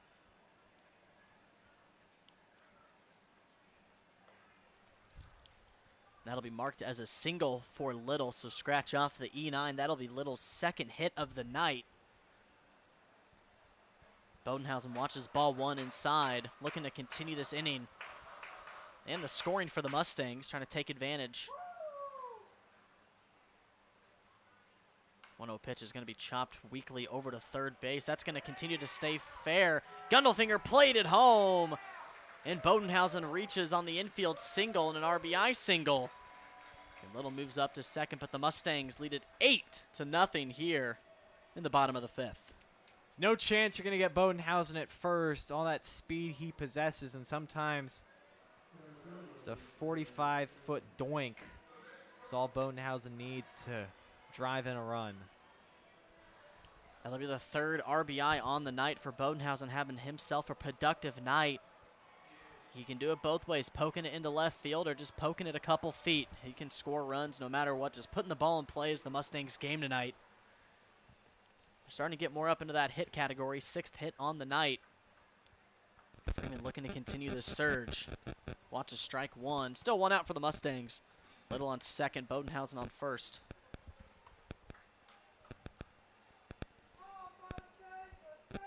Freeman hit by a pitch back in the 4th. Ended up coming around to score. Big swing over, fouled off the third base side. Quickly down, no balls and 2 strikes is Freeman.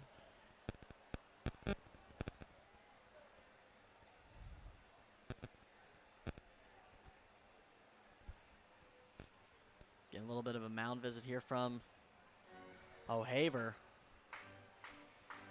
Just telling him, hey, we got him down 0-2. Top of the lineup's here, just looking to throw some strikes. Is Wells.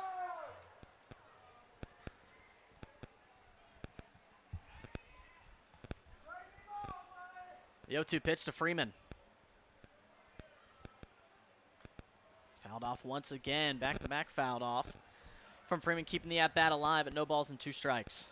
That's one Freeman's going to want back. That pitch right in his wheelhouse, and he just missed it. See the intention. There's a big gap out in left center field. It's Thomas playing way towards the line. And then Scott playing straight up in center. There's also a big gap in right center as Alton playing way towards the line in right field. So there's something in the gap for Freeman. This could score a pair. Just got to get that good timing, poke it into those center field gaps. 0-2. Freeman's going to swing and miss. And on 0-2, strikes out swinging for the second out here. Still runners on base for the Mustangs. One at second and first. Brings up Jack Mosh.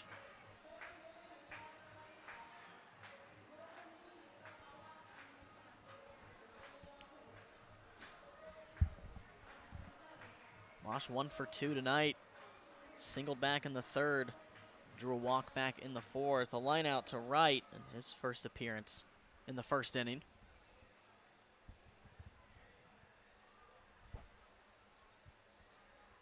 Moss watches the first one upstairs for ball 1.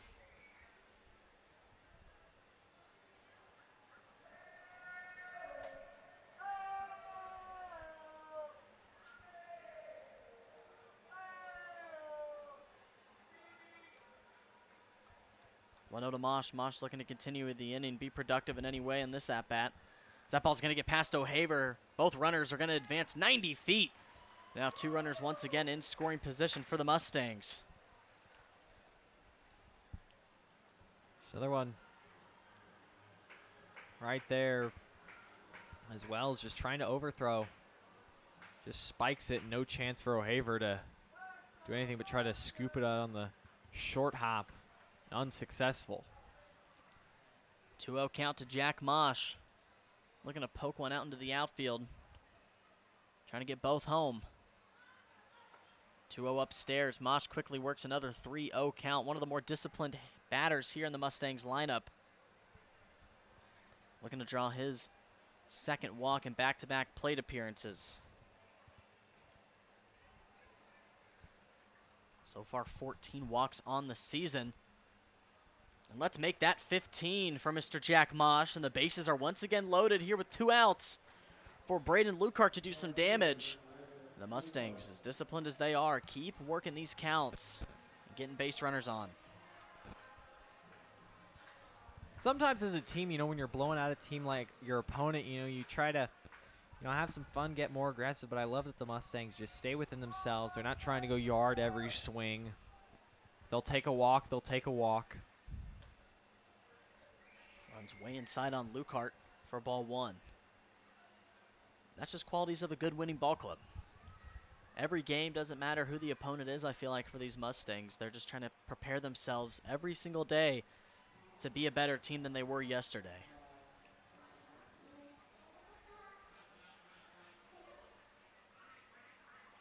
One 0 quickly to Lucart. 1-0 down the middle and a big strike there from Wells. Looking to catch back up here with these bases juiced.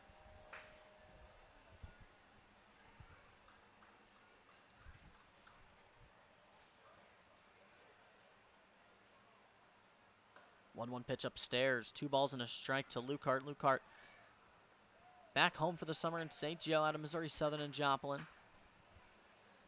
So far, 0 for 2 today. An RBI sacrifice fly back in the 4th. Looking to keep the productive bat. And he's going to pop one. That's going to be flared into shallow left field, giving chase all the way from shortstop is Hall, and he's not going to make the play. And that ball will just land foul for the second strike of the at-bat. But what an effort from Hall, all the way from shortstop, all the way over. Just overran it a little bit. Long run for him there at shortstop all the way into foul territory. He's going to want that one back, as that would have ended the inning. But it gives Lucart new life. Mustangs seem to just taking advantage of all these new life opportunities, Truman. Just a bunch of them that's just been given to them almost on a platter. We'll look to see here with the 2-2 count what Lucart can do. 2-2, that's going to be ripped and gloved by Wells up at the mound. He's going to run it all the way over, and look at that. He's going to try and beat out Lucart, and he does. A full out sprint from Wells from the mound to first, and he'll leave him loaded for the Naturals. But one does come home to score in the bottom of the 5th. We're headed to the 6th. Mustangs still lead it 8-0.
Mustangs still lead it 8-0, and we're here in the top of the 6th inning, and we have our first pitching change. Dylan Grabener will come out of the pen for the Mustangs and try to continue that saying the Mustangs have been living up to, the bullpen dominating here. But Jaron Guck doing a good job making his third start, 5 innings pitched with 5 strikeouts, only 1 hit allowed and no runs. Looking to kind of give that, like you said, Truman, I liked what you said, pass the baton almost to Graybenner. And we'll see how long the Mustangs, we'll see if this is a big bullpen day where they like to Graybenner for maybe an inning or 2 innings, or if they want to see if he can try and get a solid 3 or 4. But Graybenner, one of those guys who's predominantly a starting pitcher who's wanting to come out of the pen and do some damage.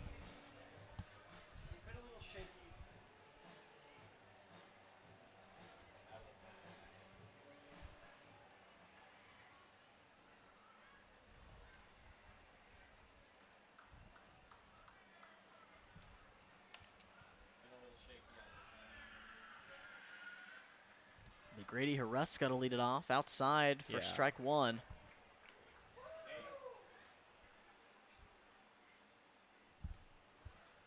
No balls and a strike to Huruska. Huruska's only been to the plate once so far tonight, back in the 3rd. One pitch goes outside, evens the count up at a ball and a strike.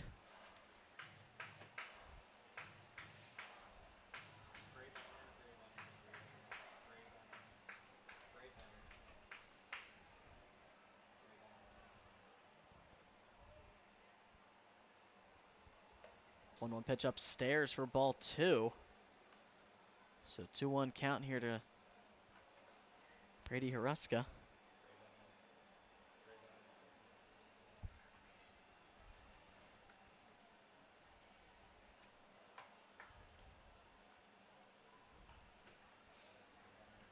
Fouled off, 2 balls and 2 strikes. And my apologies to everyone at home. That is a pinch hitter here in the 6th, and Hunter Scroggin. He'll sub out Huruska. So 2 balls, 2 strikes to Scroggin, who's pinch hitting for Huruska.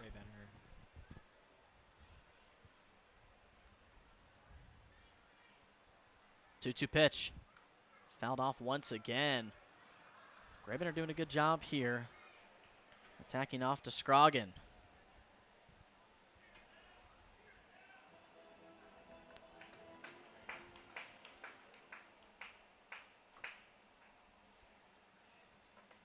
Two balls, 2 strikes. It's going to be poked out over to second base, and it's going to be Mosh in time over to Little for an easy out number 1, a routine ground ball. Fielded cleanly by Mosh, and a quick first out for Graybenner here in the top of the 6th.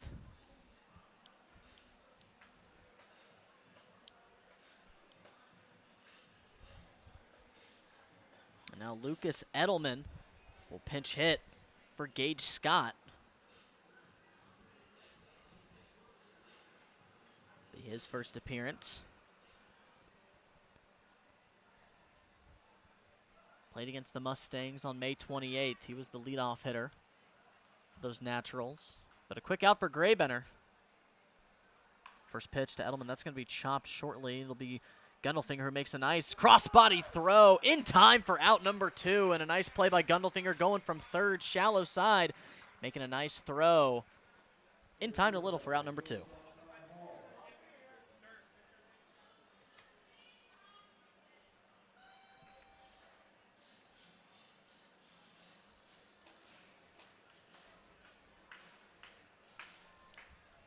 Back-to-back ground outs given from Graybenner. Looking to go 1, 2, 3 out of the pen. Graybenner.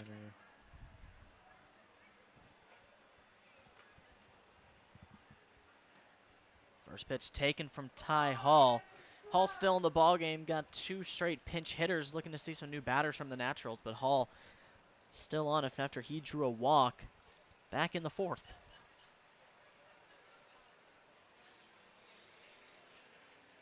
1-0 pitch to Hall. It's going to be chopped over to Mosh once again at second. He fields it cleanly.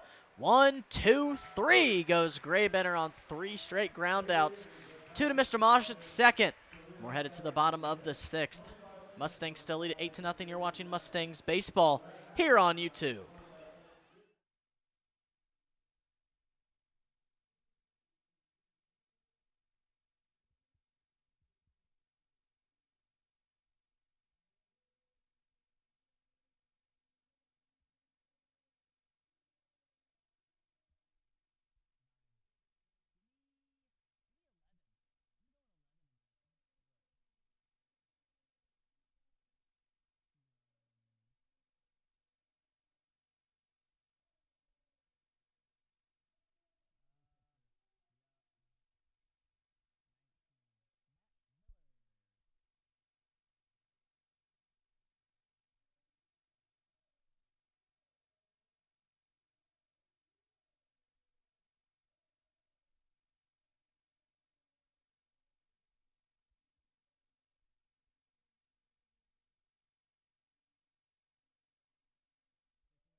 Welcome back into Phil Welch Stadium. Another pitching change here for the Naturals.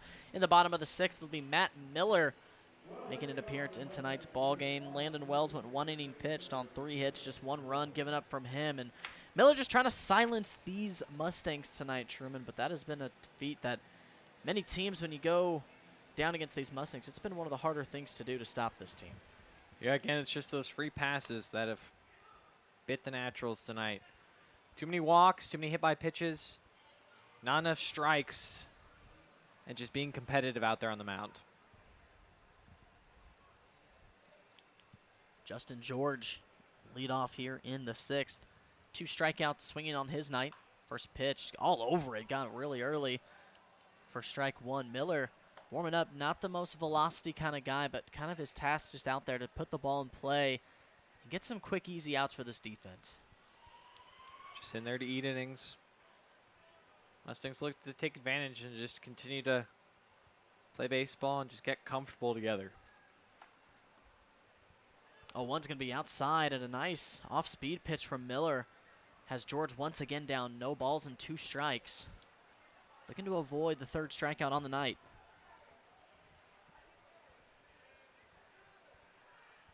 0-2 pitch.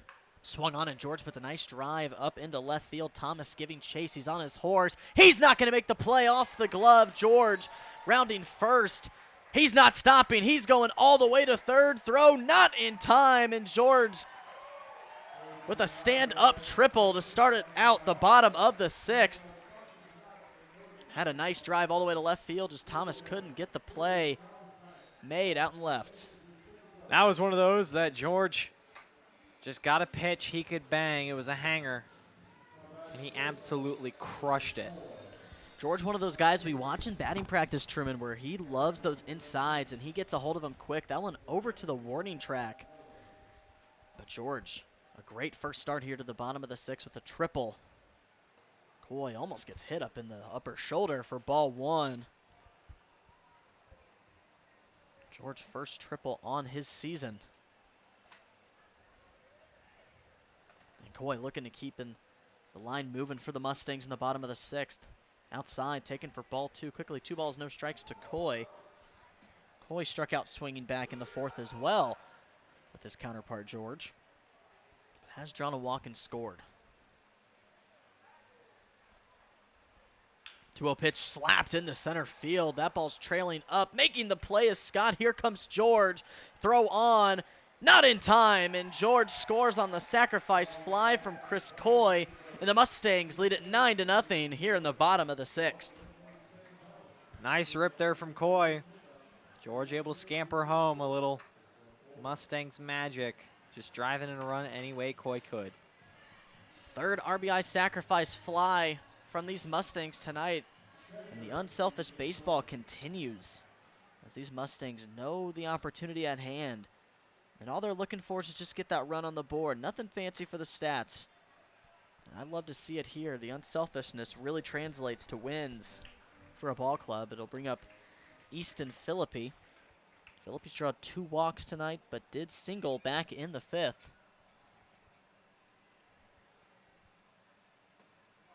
Down low, watches back-to-back batters.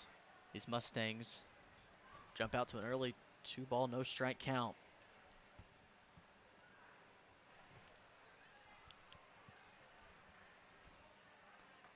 Philippi was going to give it a look, decides to hold back as that misses. 3 balls, no strikes to Philippi. Looking for his 3rd walk on the night.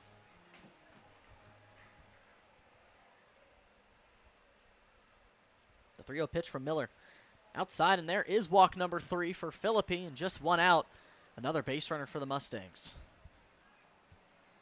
Just so patient up there at the dish. Philippi not wanting any part of those 4 pitches. And that'll be Gundelfinger. See if he can get into one. We've already seen that this season, but they like to see him drive something and see that ball go a long way. We did, like you mentioned, we did see that last week. Only the 2nd home run on the season. It was him and Parker Griffith, but Gundelfinger, if he can catch one on the inside half, he can drive that over to those advertisements, and he's first pitch swinging, and he'll foul it off over near the clubhouse. First strike 1. Gundelfinger, one of those quiet power hitters. You know, he's not looking to go yard, but he is one of those guys that can put it in those areas. Just one out, a good opportunity. Got some speed in Philippi. There goes Philippi over to second, and O'Haver cannot glove it. And Philippi an easy stolen base and a runner in scoring position for Gundelfinger. Sometimes a stolen base is on a player, other times it's on the pitcher. Right there, Philippi just a great jump, and really Miller had no real desire to try and pick over at first. Ball and a strike to Gundelfinger. Outside, O'Haver tried to frame it inside. It'll miss. 2 balls and a strike.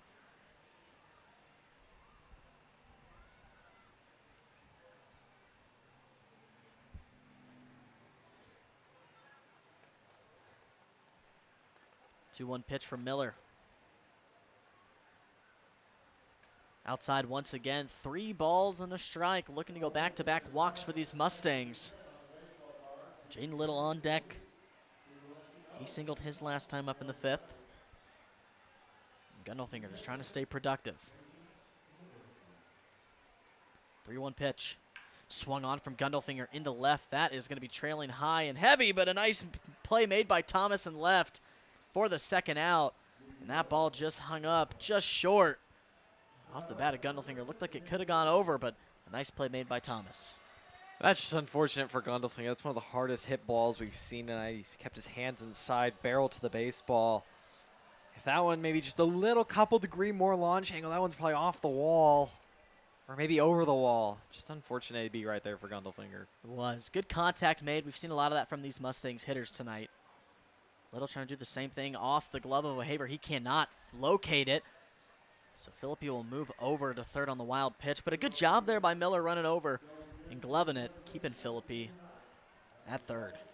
I mean, sometimes yelling at your pitcher where the ball is doesn't always help.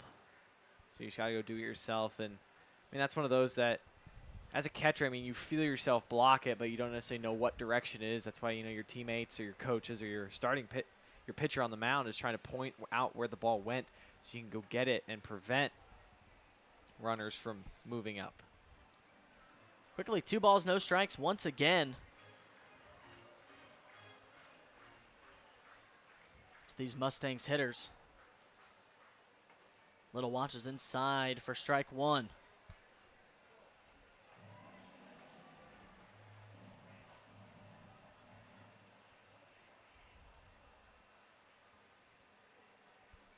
The 2-0 count here to Little.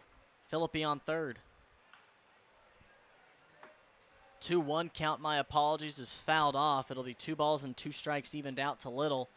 Still 2 outs in the inning. Miller trying to leave one stranded. And try and keep the big double digits off the board to these Mustangs in the bottom of the 6th. Little with different plans on 2-2. Off-speed Little's going to pop one high up, trailing foul, and it is going to get foul. Over to the party bench area, and it'll remain 2 balls, 2 strikes on Little.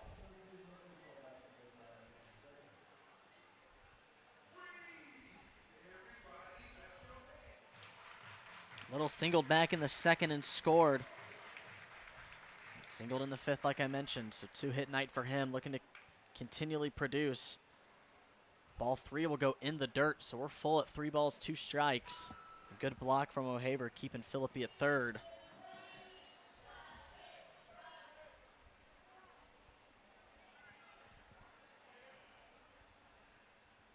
Three-two pitch ripped into left field. That ball is going to get down and fair. Philippi in to score. Rounding first, Little on his way to second. And an RBI double, the 3rd hit of the night for Little, opens it up 10-0 for the Mustangs in the bottom of the 6th. That's just another one, a great full count swing. Almost a bit of a tomahawk. That pitch was a little up, and Little absolutely ripped that one down the left field line. Just a great piece of hit and great AB there from Jaden Little. Took that inside pitch, really kept the shoulders inside his half of his body and really took it out. Thomas, no chance of getting over there, all the way close to the wall. Bodenhausen's first pitch swinging the 9-hole hitter. Another runner in scoring position for these Mustangs, looking to continue the inning. 8th hit on the night. 3 of them belong to Little. 0-1 pitch to Bodenhausen inside, and that's going to be called strike 2. So close inner half call there made by Blue. It'll be no balls, 2 strikes.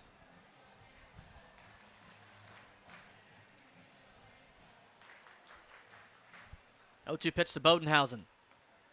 Upstairs for ball 1.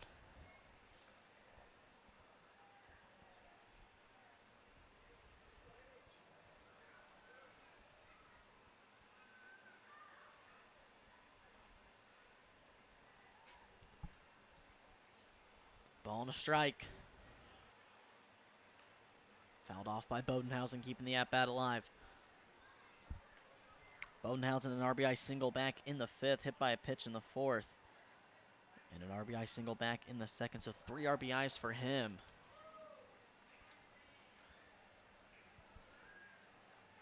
So these 8 and 9 hitters really doing their job here in tonight's game. It's another pitch fouled off by Bodenhausen. I mean, that's just what you love to see. Bottom of the order coming through time and time again. I mean, again, these Mustangs, there's no weakness in this lineup. 1 through 9, whoever Johnny Coy puts on the lineup card for that day, you know it's going to be a battle 1 through 9. There's not going to be any easy outs per se. 1-2 off speed. Doesn't catch the zone. 2 balls, 2 strikes to Bodenhausen, and that is where winning starts to happen once again in all the different facets that the Mustangs do it. And Coy definitely knows this lineup from the front to the back, and he knows exactly where he needs to place these players to get power and to get discipline on all 9 slots. 2-2 swing and a miss for strike 3, but the Mustangs do plate home 2. And an RBI double from Jaden Little and a triple to start it off from Justin George. But we're headed to the 7th inning in the back 3 here in tonight's game 1 of 3 in this week's homestand. But your Mustangs now lead it 10-0 as we're headed to the 7th.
Ten to nothing, your Mustangs now lead it. We're here in the 7th, and a pitching change once again. Michael Franca making his 3rd appearance on the season. Has a 1-0 win-loss record and an ERA still at 0. And we actually got the opportunity to talk to Mr. Michael last week on Saturday, and what a nice guy he is out of Blue Springs, Missouri. Loves the full asset. He's actually just out of Texas A&M Corpus Christi, making his early appearance on the team. And he has faced some tough opponents. Some to mention Kansas, Texas, Texas A&M, and he said that it's a grind to play some of those high D1 teams. But this is a guy the Mustangs, with some of that resume, can come in here and continue to shut down these hitters. And Franca, really just a nice, solid southpaw. Just his 3rd appearance. Hasn't struck anybody out yet, but he definitely possesses that plus stuff. In terms of a nice fastball and a nice changeup. Comes over the top. He's going to hammer that low part of the zone. That's where he's going to want to stay. He'll be greeted by Landon Wells, who has found himself at the mound tonight for an inning. And he'll lead it off here in the 7th inning. Down 10 runs Naturals just looking to plate some runners on base. Get some quality at-bats as comebacks against the Mustangs down 10 plus, so very unlikely for these teams that they've faced this year. So just looking to play some smart baseball, and whatever happens, happens at this point for the Naturals. First pitch high and up for ball one, and Franca has got some good velocity on that heater, especially on those left-handed hitters. Comes very over the top, so it's going to be tough to read it all the way in.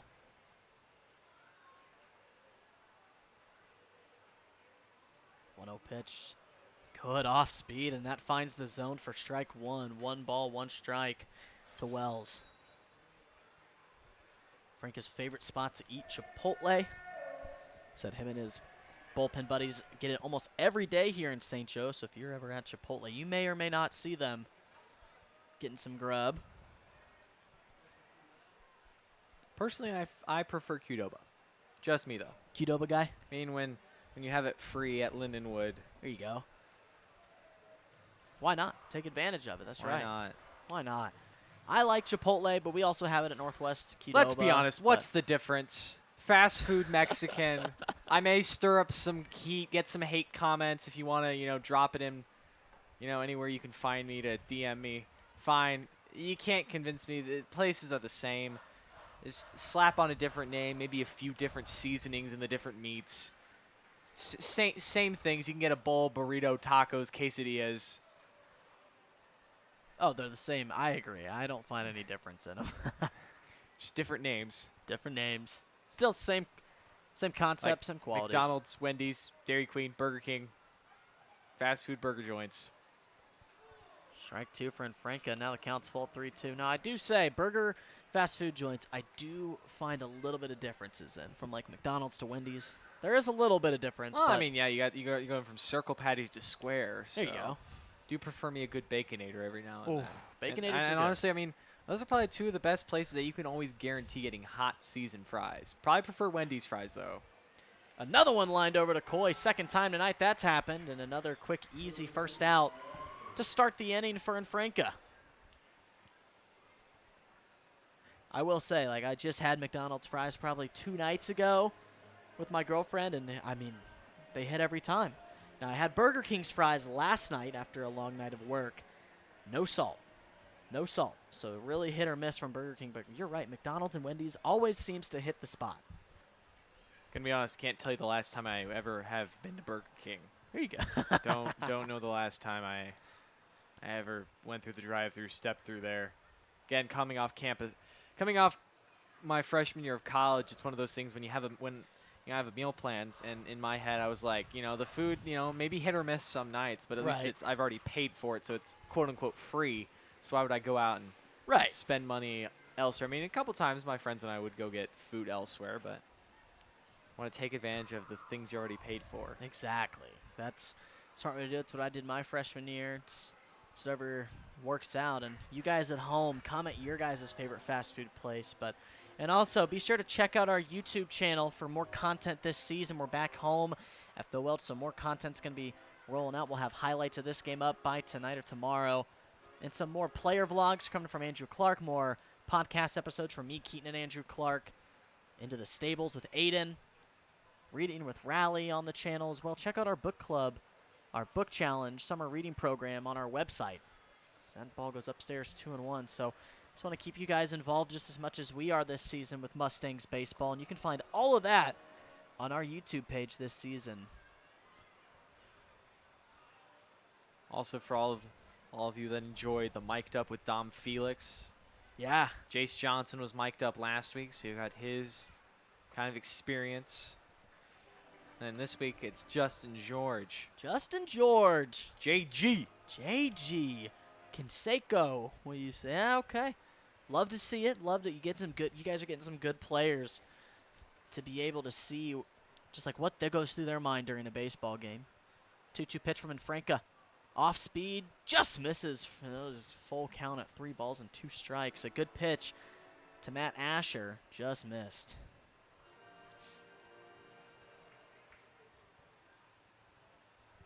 Count is full, 1 out to Asher. 3-2 pitch from Franca. Swing and a miss, and the first strikeout on the season for Mr. Infranca belongs here in the top of the 7th against the North Missouri Naturals, and 2 outs for the Mustangs. Just blew the heater by him. That's all you can really say. Great pitch there from Frank. A little bit of two-seam run on that one, and just Asher wasn't prepared for the heater. Just kind of saw it go by him, decided to put a swing down on it, but just way late. And 2 quick outs. And the Mustangs looking to go back-to-back-to-back innings, 1, 2, 3 once again. Strike 1 called, all with 3 different pitchers. It was Guck in his last in the 5th. Grabener in the 6th. Now Franca trying to do 1, 2, 3 here in the 7th. Strike 1 down and out.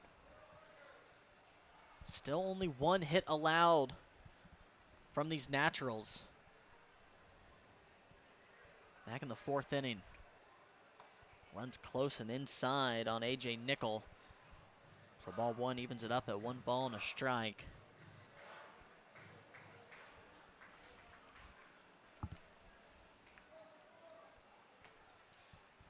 Nickel, tall first baseman out of Coe College.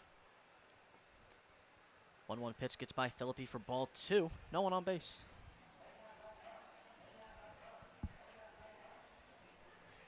And my apologies. Tall first baseman. It's Cade Fallett. Pinch hitting for A.J. Nickel. Nonetheless, tall stature at 2 balls and a strike. Down low once again. Pops by Philippi, so now quickly 3 balls and a strike, looking to get the first base runner on board for these Naturals since the 4th inning.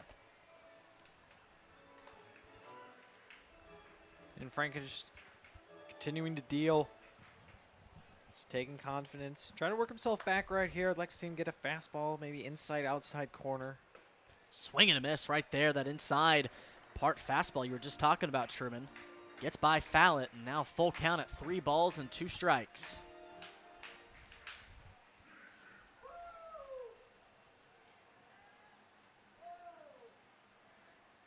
Full count. Just upstairs, and a walk issued to Cade Fallett, first base runner since the 4th inning, with 2 outs. That'll bring up Jack Thomas.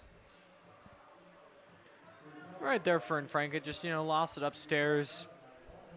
But again, with a 10-run lead, it's not the worst thing in the world to get hit around a little bit. So, you want to avoid those free passes. So those are the things you can control as a pitcher, is your command. And Franca looking to get out Jack Thomas, the taco strikeout player of the game. 2 outs on the board for the Mustangs in the 7th. First pitch, Jack Thomas pops it up into shallow infield. It's going to be Coy. He's going to get under it. Calls off Gundelfinger and makes the catch for the 3rd out, so 1 left on first. Walk issued from Infranca, but a solid inning nonetheless from him. Got his first strikeout on the season. And your Mustangs lead it 10-0, and we're headed to the bottom of the 7th. As you're watching Mustangs baseball here on YouTube.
Here in the bottom of the 7th, your Mustangs lead it 10-0.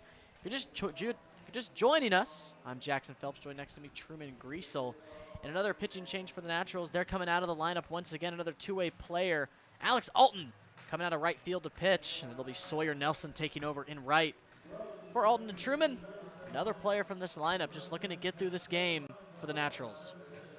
Mustangs are looking to feast. They got the top of the lineup right here. Again, a nice, easy victory for them tonight. They've just been able to cruise, but, you know, you still get your ABs. Still see live pitching, especially different looks, especially for guys like Darius Freeman, Braden Lucart, Jack Mosh, who are all left-handed hitters getting that lefty-lefty look. It's so important going on down the line once you get into later in the season towards the Mink League playoffs. It's Freeman, first pitch swinging, and that is going to be missed. At second base by Haruska. And Freeman, who slammed his bat in distress, is going to reach on first base with the error. That's why you always want to hustle. You know, kids watching at home, you know, you may see that little bit of emotion out of Freeman, and he's just frustrated because he missed that pitch, but that's why you always want to hustle those out because, you know, the play's not over. Well, you know, in football and basketball till the whistle blows. But in baseball, the play is not over till, you know, the umpire signals safe or out or has returned the ball to the pitcher. Quickly, 1 ball, no strikes to Jack Mosh. Freeman got some speed on first. Swung on, and that's going to be lined down the first base side. That is going to get foul. I don't know about that one. That looked terrible. It did. I mean, it's hard because, again, there's only 2 umpires, so that's the home plate umpire's call. But that one looked like it was just ripped right inside that first base line. And, I mean, Mosh, I think he knows it too. But, unfortunately, I mean, that was a fair ball. It looked like it from up here as well. I mean, it just hit that side of the line, but 1 ball and a strike to Mosh. And they are feasting. They've swung at all 3 pitches so far. 1 ball and a strike. Mosh is going to watch that on the outside for ball 2. 2 balls and a strike. Mustangs just continuing to find some pitches and make them work here in the late half of the game. Mustangs looking for 2 more times up to plate here tonight. 2-1 pitch to Mosh upstairs for 3-1 now. Mustangs looking to keep plating them here with no outs.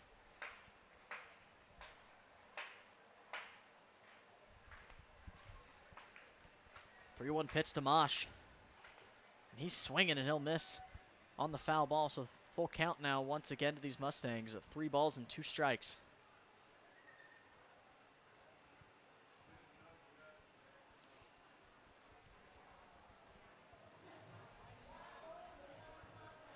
Full count to Jack Mosh out of Kansas City, Missouri. Looking to continue in the damage. He's going to swing and put a nice drive into center field. Scott holds up, and he's going to make a play right at him. Didn't even have to move, and Freeman holds up at first for the first out in the bottom of the 7th. Good battle there from Mosh. I mean, I think he knows that at first when he ripped down the first base line was fair, so, you know, giving some frustrated looks back toward home plate as he enters the dugout. But, I mean, still a good AB nonetheless. I mean, fortunately couldn't get Freeman over, but, I mean, seeing a lot of pitches again. Just sometimes it's about seeing those. Oh, Haver's going to go down to Freeman, and that is going to be in time.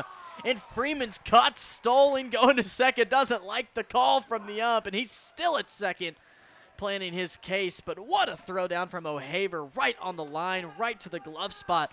And an easy tag on Freeman for the second out.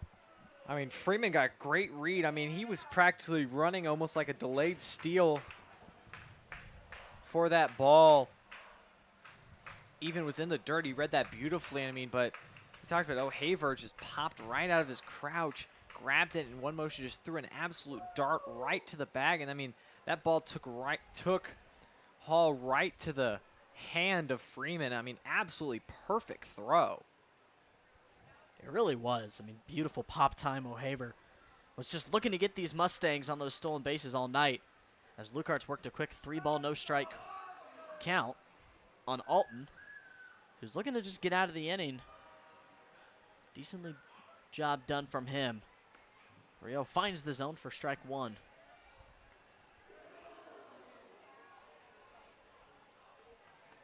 Pop out to center field from Mosh and O'Haver. Lucart, that's going to be off the end of the bat. Alton's going to have to make a tough play at first. Lucart is not going to be there in time. And a nice play from Alton, a 1-3 to end the bottom of the 7th. Well, we're headed to the 8th, and your Mustangs lead it 10-0. You're watching Mustangs baseball here on YouTube.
Here at the 8th, pitching change, Ashton Nance making his 3rd appearance on the season. Young kid out of Blue Springs South and a Class 6 state champion. Still an ERA of none. 3 strikeouts for him. And that long wingspan of him has really created some velocity on those fastballs as he gets the fastball in the zone for strike one. And it is so hard for these batters to read Nance. Goes back-to-back heaters. That's going to be fouled off the right field side. Quickly, no balls and 2 strikes to Nance, and Truman having a young guy like Nance on the mound who just delivers some of those nice velocities and a good arsenal. You love to have a guy like that coming out of the pen. Yeah, I mean, it's one of the reasons why this Mustangs pitching staff just leads the Mink in so many of the statistical categories: ERA, hits allowed, strikeouts, K per 9. I mean, the list goes on and on. I mean, just anybody that walks to that bullpen gate, you know is going to throw strikes. O'Haver pops out to the infield for the first out on the 8th, and Nance a quick first out. Once again, these Mustangs bullpens have really gotten those quick first outs out of the way. And that'll bring up Sawyer Nelson to the plate.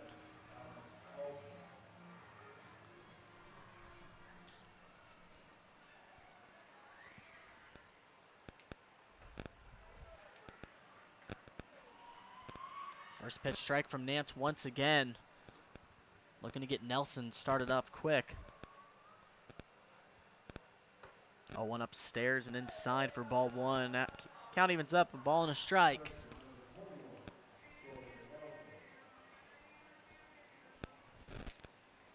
1-1 pitch to Nelson. Finds the outside part for strike 2. Sawyer Nelson quickly down, a ball and 2 strikes to Nance.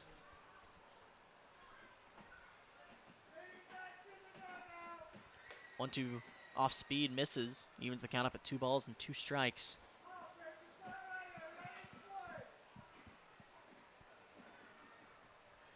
2-2 pitch from Nance. Swung on and missed, and an awkward swing by Nelson. Finds Nance his first strikeout on the night. And quick 2 outs here in the 8th for the Mustangs. That's right there, nothing that Nelson could do. Bit of a sword, I mean, just pitched inside, and I mean, just try to chop at it. You're not supposed to chop at it because the bat is not a sword. It is not a sword. That is correct. 2 quick outs for Nance. First pitch, once again a strike, and Nance is dealing here on the Naturals. Really firing him into the zone. Quick strikes, hasn't lost in a battle so far. 0-1 pitch. Swung on and into center field, giving chases. Freeman not going to get there. It falls. And a 2-out hit produced by Hunter Scroggin. Just the second hit on the night for the Naturals. Those are the hits that are most frustrating as a pitcher. You make a good pitch, and it's just a little dinky contact out to shallow center. And I mean, Freeman, with all that speed he possesses, unfortunately just wasn't able to catch up to that one. Freeman, who does cover a lot of grass, just trailed up, just short. Couldn't give him enough time to get it up when it was in the air. That'll bring up Lucas Edelman. Subbed in for Scott back in the 6th. And he'll watch the first one go outside for ball 1. And Edelman trying to get at least a run on the board for the Naturals. Like I mentioned, only 2 hits on the night for the Northeast Missouri men. And he's going to poke one out into right field. That ball trailing just enough. And a running play made by Braden Lucart. And he'll leave one stranded, and we are still scoreless. Another nice defensive play made by the Mustangs. And we're headed to the bottom of the 8th. Mustangs still lead at 10-0 here on YouTube.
Made it to the bottom of the 8th. Mustangs lead it 10-0 here on Trading Card Night here at Phil Welch. If you're just joining us, I'm Jackson Phelps. Joined next to me, Truman Greasel. Another homestand. Just a 3-game short one this week, but we'll be here every single step of the way with you guys. If you guys like what you're seeing from us, be sure to check out our YouTube page for daily content with highlights, player vlogs, mic'd ups, reading with Rally, podcast with me, Keaton, and Andrew Clark, a player vlog with Andrew Clark, and a bunch more to keep you guys involved with Mustangs baseball all season long. It'll be Justin George to lead it off here in the bottom of the 8th. Tripled his last time up in the 6th. Came around to score. A productive 1-for-3 night. Watches ball 1. He'll watch ball 2 outside once again, so quickly works a 2-0 count. Pitching change for the Naturals. Coming out of the lineup once again is Grady Hruska, the Atlanta, Georgia kid himself. Finds the outside on the slider for strike 1, and it's back-to-back-to-back pitchers that they have put in out of the lineup. Landon Wells, Alton, and Haruska. Not back-to-back-to-back, but 3 players out of this Naturals lineup that has come into pitch. 3-1 now to Justin George. Haruska's got a little bit more velocity than pitchers in the past couple of innings have had. So a little bit more competitive pitches that we've seen. 3-1 count, swing and a miss from George, a big hack. Now a full count is drawn. 3 balls, 2 strikes to George. Still looking for good ABs from George. I mean, he's seen good pitches, made some good hacks. See if Haruska makes a mistake right here. Can he get another triple? There's George with a big swing into center field. Scott giving chase. And he's going to miss it. That's going to fall George on his horse, and he's going to stand up at second. And back-to-back extra base hits for Justin George in his last 2 at-bats. A double to start off the bottom of the 8th. Just a great swing right there from George. Full count pitch. I mean, he crushed that one. After a slow start to the night, George really rebounded with a pair of extra base hits. Scott made a gallant effort in center field, just couldn't get over there in time. That ball was hit towards center on the first off the bat, but that thing kept trailing, going right, and just Scott could not get over. Alton, who was playing far over near that line like they've been doing, just couldn't get over. Coy, a big swing and a miss for strike 1, but a runner in scoring position again for the Mustangs. Up 10-0. Just continuing to play fundamental baseball, see what they can do. 0-1, nice slider inside, and Coy gave himself a shrug after he knew that was one that he probably wanted to get a swing on, but it is quickly no balls and 2 strikes to Chris Coy. Swing and a miss, and a 3-pitch strikeout issued by Haruska sends Coy back to the dugout for the first out here in the bottom of the 8th.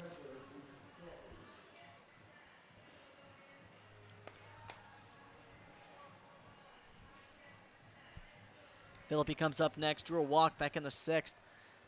Stole second, wild pitch over to third, and ended up coming around to score. Worked his way all around the base paths. First pitch just upstairs for ball 1. Singled back in the 5th, but has drawn 3 walks tonight. Very productive night from the young kid. 1-0, he's going to swing. That's going to be grounded over, and that's going to get into right field. Here comes George. He's rounding third. Throw in from right field. Not in time. Moving over to second is Phillippe in an RBI single. Opens the score 11-0. And another RBI base hit for the Mustangs. Just a great rip there from Phillippe. Got a pitch on the inner half, and he knows what to do with those.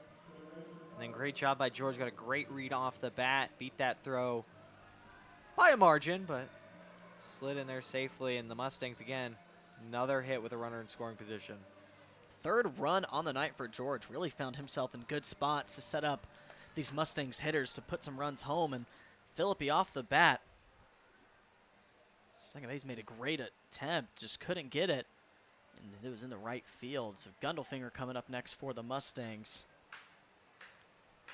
Still looking for his first hit on the night. Had an RBI sacrifice fly in the 2nd.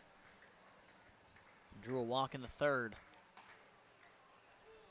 Lower half taken for strike 1. So a ball and a strike to Gundelfinger, looking to continue the damage for the Mustangs. It's Phillippe on second base. Gundelfinger, a big rip. Just got a little bit on top of that one for second strike. Ball and 2 strikes to Gundelfinger.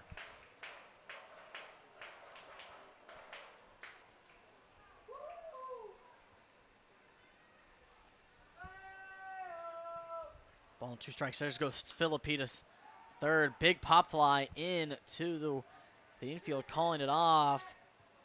It's going to be Nickel at first. But making the play, and a tough play at second is Hunter Scroggin, as he called off first base the whole way through. Maybe not called off, but just ran in and made the play anyways. Again, for all you young baseball players at home, that's why the importance of communication. It's got to be loud, loud, mine, or ball, or I got it. Got to be loud and be able to communicate with your infielders. A lot of dangerous stuff can happen in that time. Not as much as the outfield there, but you don't want to give up an easy base hit.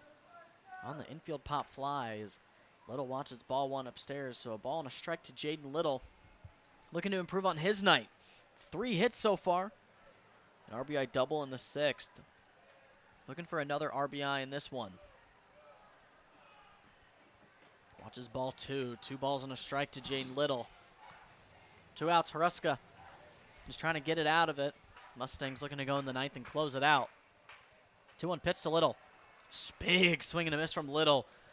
And these Mustangs are wanting to get all over these, but just misses it. Evens down to 2 balls and 2 strikes.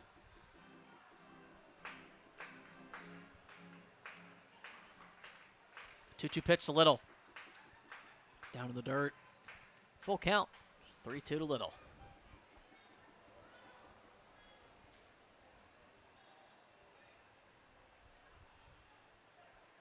The 3-2 pitch. It's going to be swung on and fouled off the third base side, and the at-bat stays alive. Another beautiful night here at Phil Welch. Weather stayed mid-80s the whole way through. Started at about 89.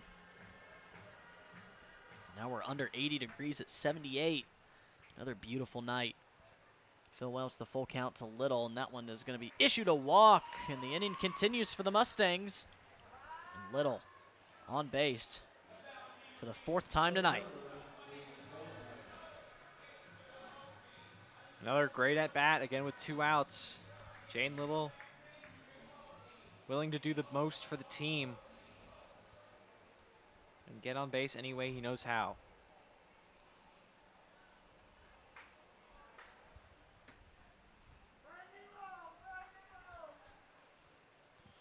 It'll be Bodenhausen, another dominant night. He'll take ball 1 outside, a 2 RBI single in the 2nd, and then an RBI single back in the 5th. Very productive night from the man out of Savannah, Missouri, and North Central Missouri College. Outside half taken for strike 1, evens the count up at a ball and a strike to Bodenhausen.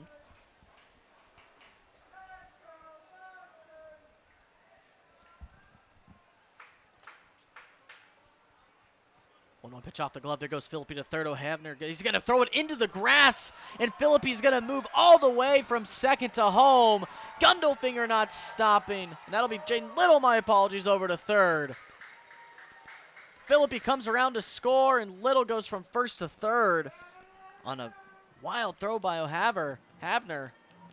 Just a messy play all around. Those are ones sometimes O'Haver, you just got to eat it. Know when the play is not going to be made. I like the aggressiveness, but backfires right there, and the Mustangs capitalize. Swing and a miss from Bodenhausen, 2 balls and 2 strikes, and the errors, only 2 given up by the Naturals, but just behind the plate. I feel like wild pitches and just errors behind the home plate have been the big driving factor. Called strike 3 looking. Bodenhausen already on his way to the dugout, but a run does score. 2 runs come in to score. George and Philippi on the E2, and the Mustangs lead it 12-0. We're headed to the 9th inning of play. Mustangs looking to close out their first victory here on this week's homestand.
you're just joining us, Mustangs lead at 12-0 here in the 9th, and another pitching change coming out of the bullpen is Max Pitts making his 5th appearance. 4.50 ERA, and Truman seen some really quality innings from Mr. Pitts. He's got 8 under his belt, and just a guy coming in to close it out here in the ball game with a 12-0 lead. Not much to worry about, as Pitts just looking to get some solid 3 outs and another win for the Mustangs tonight. Yeah, Pitts, I mean, outside of one bad outing per se, he's been very good this season. And again, just looking to come in, throw strikes. Don't worry if you give up a few hits. Just come in and get your guys.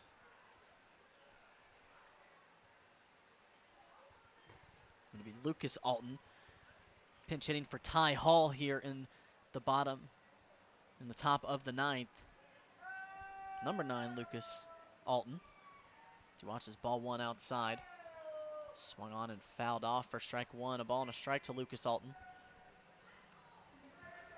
Brother Alex Alton got a chance to pitch and hit in this game.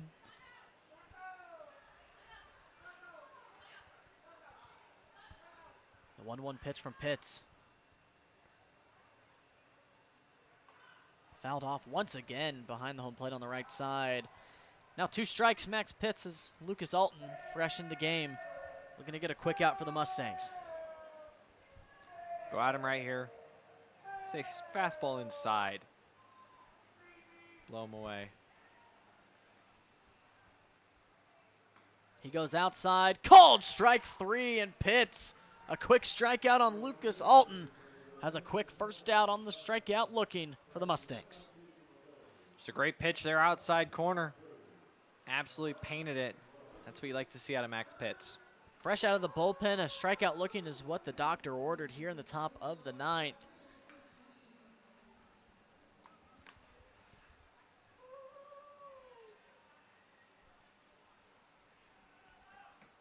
Pitts. First pitch in the dirt to Landon Wells. The next designated hitter also found himself on the mound for an inning. 1-0 from Pitts. Swing and fouled off the glove of Philippi. Ball and a strike now to Wells. Get another solid night from these Mustangs, both defensively and the bullpen. Really coming in and locking it down. No runs and only 2 hits allowed. Just pure dominance on both sides of the ball tonight. And a good way to start the homestand.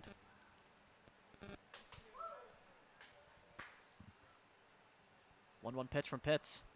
Off speed upstairs. Taken for ball 2. So now 2 balls and a strike to Wells. Looking to get a base runner on for the Naturals.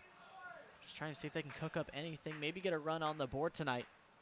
Trying to avoid the shutout for their 2nd time this season played against the Mustangs.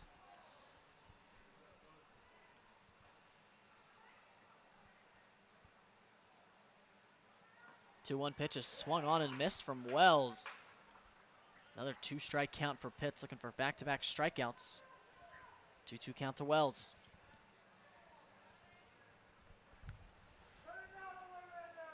Pitch, really no fear out there on the mound. Shouldn't really feel any pressure. Just go right after Wells. Flared into shallow center field. Coy giving chase, and he's going to make a nice over-the-shoulder catch. Calls off Freeman and Mosh. And Coy with a nice 2nd out for Pitts, and only 1 out away from their first win on the week at home. Great job by Coy. Tracked that ball. He was, calling it himself, but also listening in case Darius Freeman wanted to come in and call him off. A great catch made there by Coy. Bobby Witt Jr.-esque making a nice play into shallow outfield. 1 out away from the first win of the homestand on the week. 1 of 3. Off speed will just miss inside for ball 1.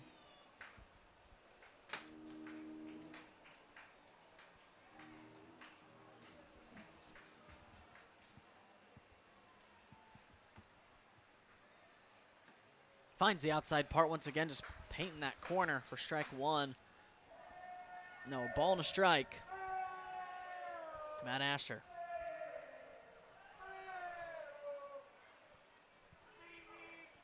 Two outs here in the 9th for the Mustangs. Asher fouls it off, and quickly a ball and 2 strikes. for Pitts. Get him right here. Fastball, outside corner, strike 3, ball game. Ball game. Ball game, one word. One word, not two. One word enunciated as 2 words, but 1 word. Let's see it happen here. 1 ball, 2 strikes to Asher. And that does catch the outside corner, and Truman. Ball game here at Phil Welch as the Mustangs take it 12-0 against the Northeast Missouri Naturals, their second win on them in the season. And the Mustangs improved to 14-2 on the season. A dominance from both sides of the ball, like we mentioned, both on the offense and the defense. And Truman, just what a game we've gotten to witness to start the week here at Phil Welch. And it's a lot of what we've seen so far this season. Again, just timely offense and dominant pitching. I mean, this will lower the team ERA below 2. And it was just quite the impressive performance here tonight. And, I mean, put up 10 hits, 12 runs. I mean, this is Mink League winning, 10th Mink League winning numbers that are coming right now from the Mustangs. It really is. And when you have the best pitching staff, like you mentioned, just at that 2 ERA level, the best pitching staff in the Mink League, and that'll be under 2. It's just, this is a team that you do not want to mess around with. And some teams are going to have to watch out for, like the A's coming into Phil Welch here in a couple days and weeks. It's going to be a tough time for them, but the Mustangs improved to 14-2, 10 hits, 12 runs. Tonight's player of the game, none other than Justin George. 2 extra base hits, a double in the 8th, a triple in the 6th, a walk back in the 2nd, and came around to score 3 times, Truman. We've seen George kind of a slow start from him on the season. Hasn't really gotten too many balls base hit-wise, but he's always a guy that you can count on getting those runs. But tonight, got some power, got some extra base hits, and you love to see it from a guy like him in his first MVP player of the game. I mean, definitely it was a great game. Again, not just from George, but all up and down 1 through 9 through the lineup and everyone that came out of that right center bullpen. I mean, it's another dominant win. And now you got 2 Mink League games coming up tomorrow and Saturday night against Jeff City tomorrow and then Carroll. 2 teams you've seen already this season, but 2 teams you can't take lightly. I mean, they're going to come in here. They'll want to upset the champs, and the Mustangs continue to pace the Minks. So it's not going to be an easy battle. And I mean, the Mustangs just continue to play their brand of baseball.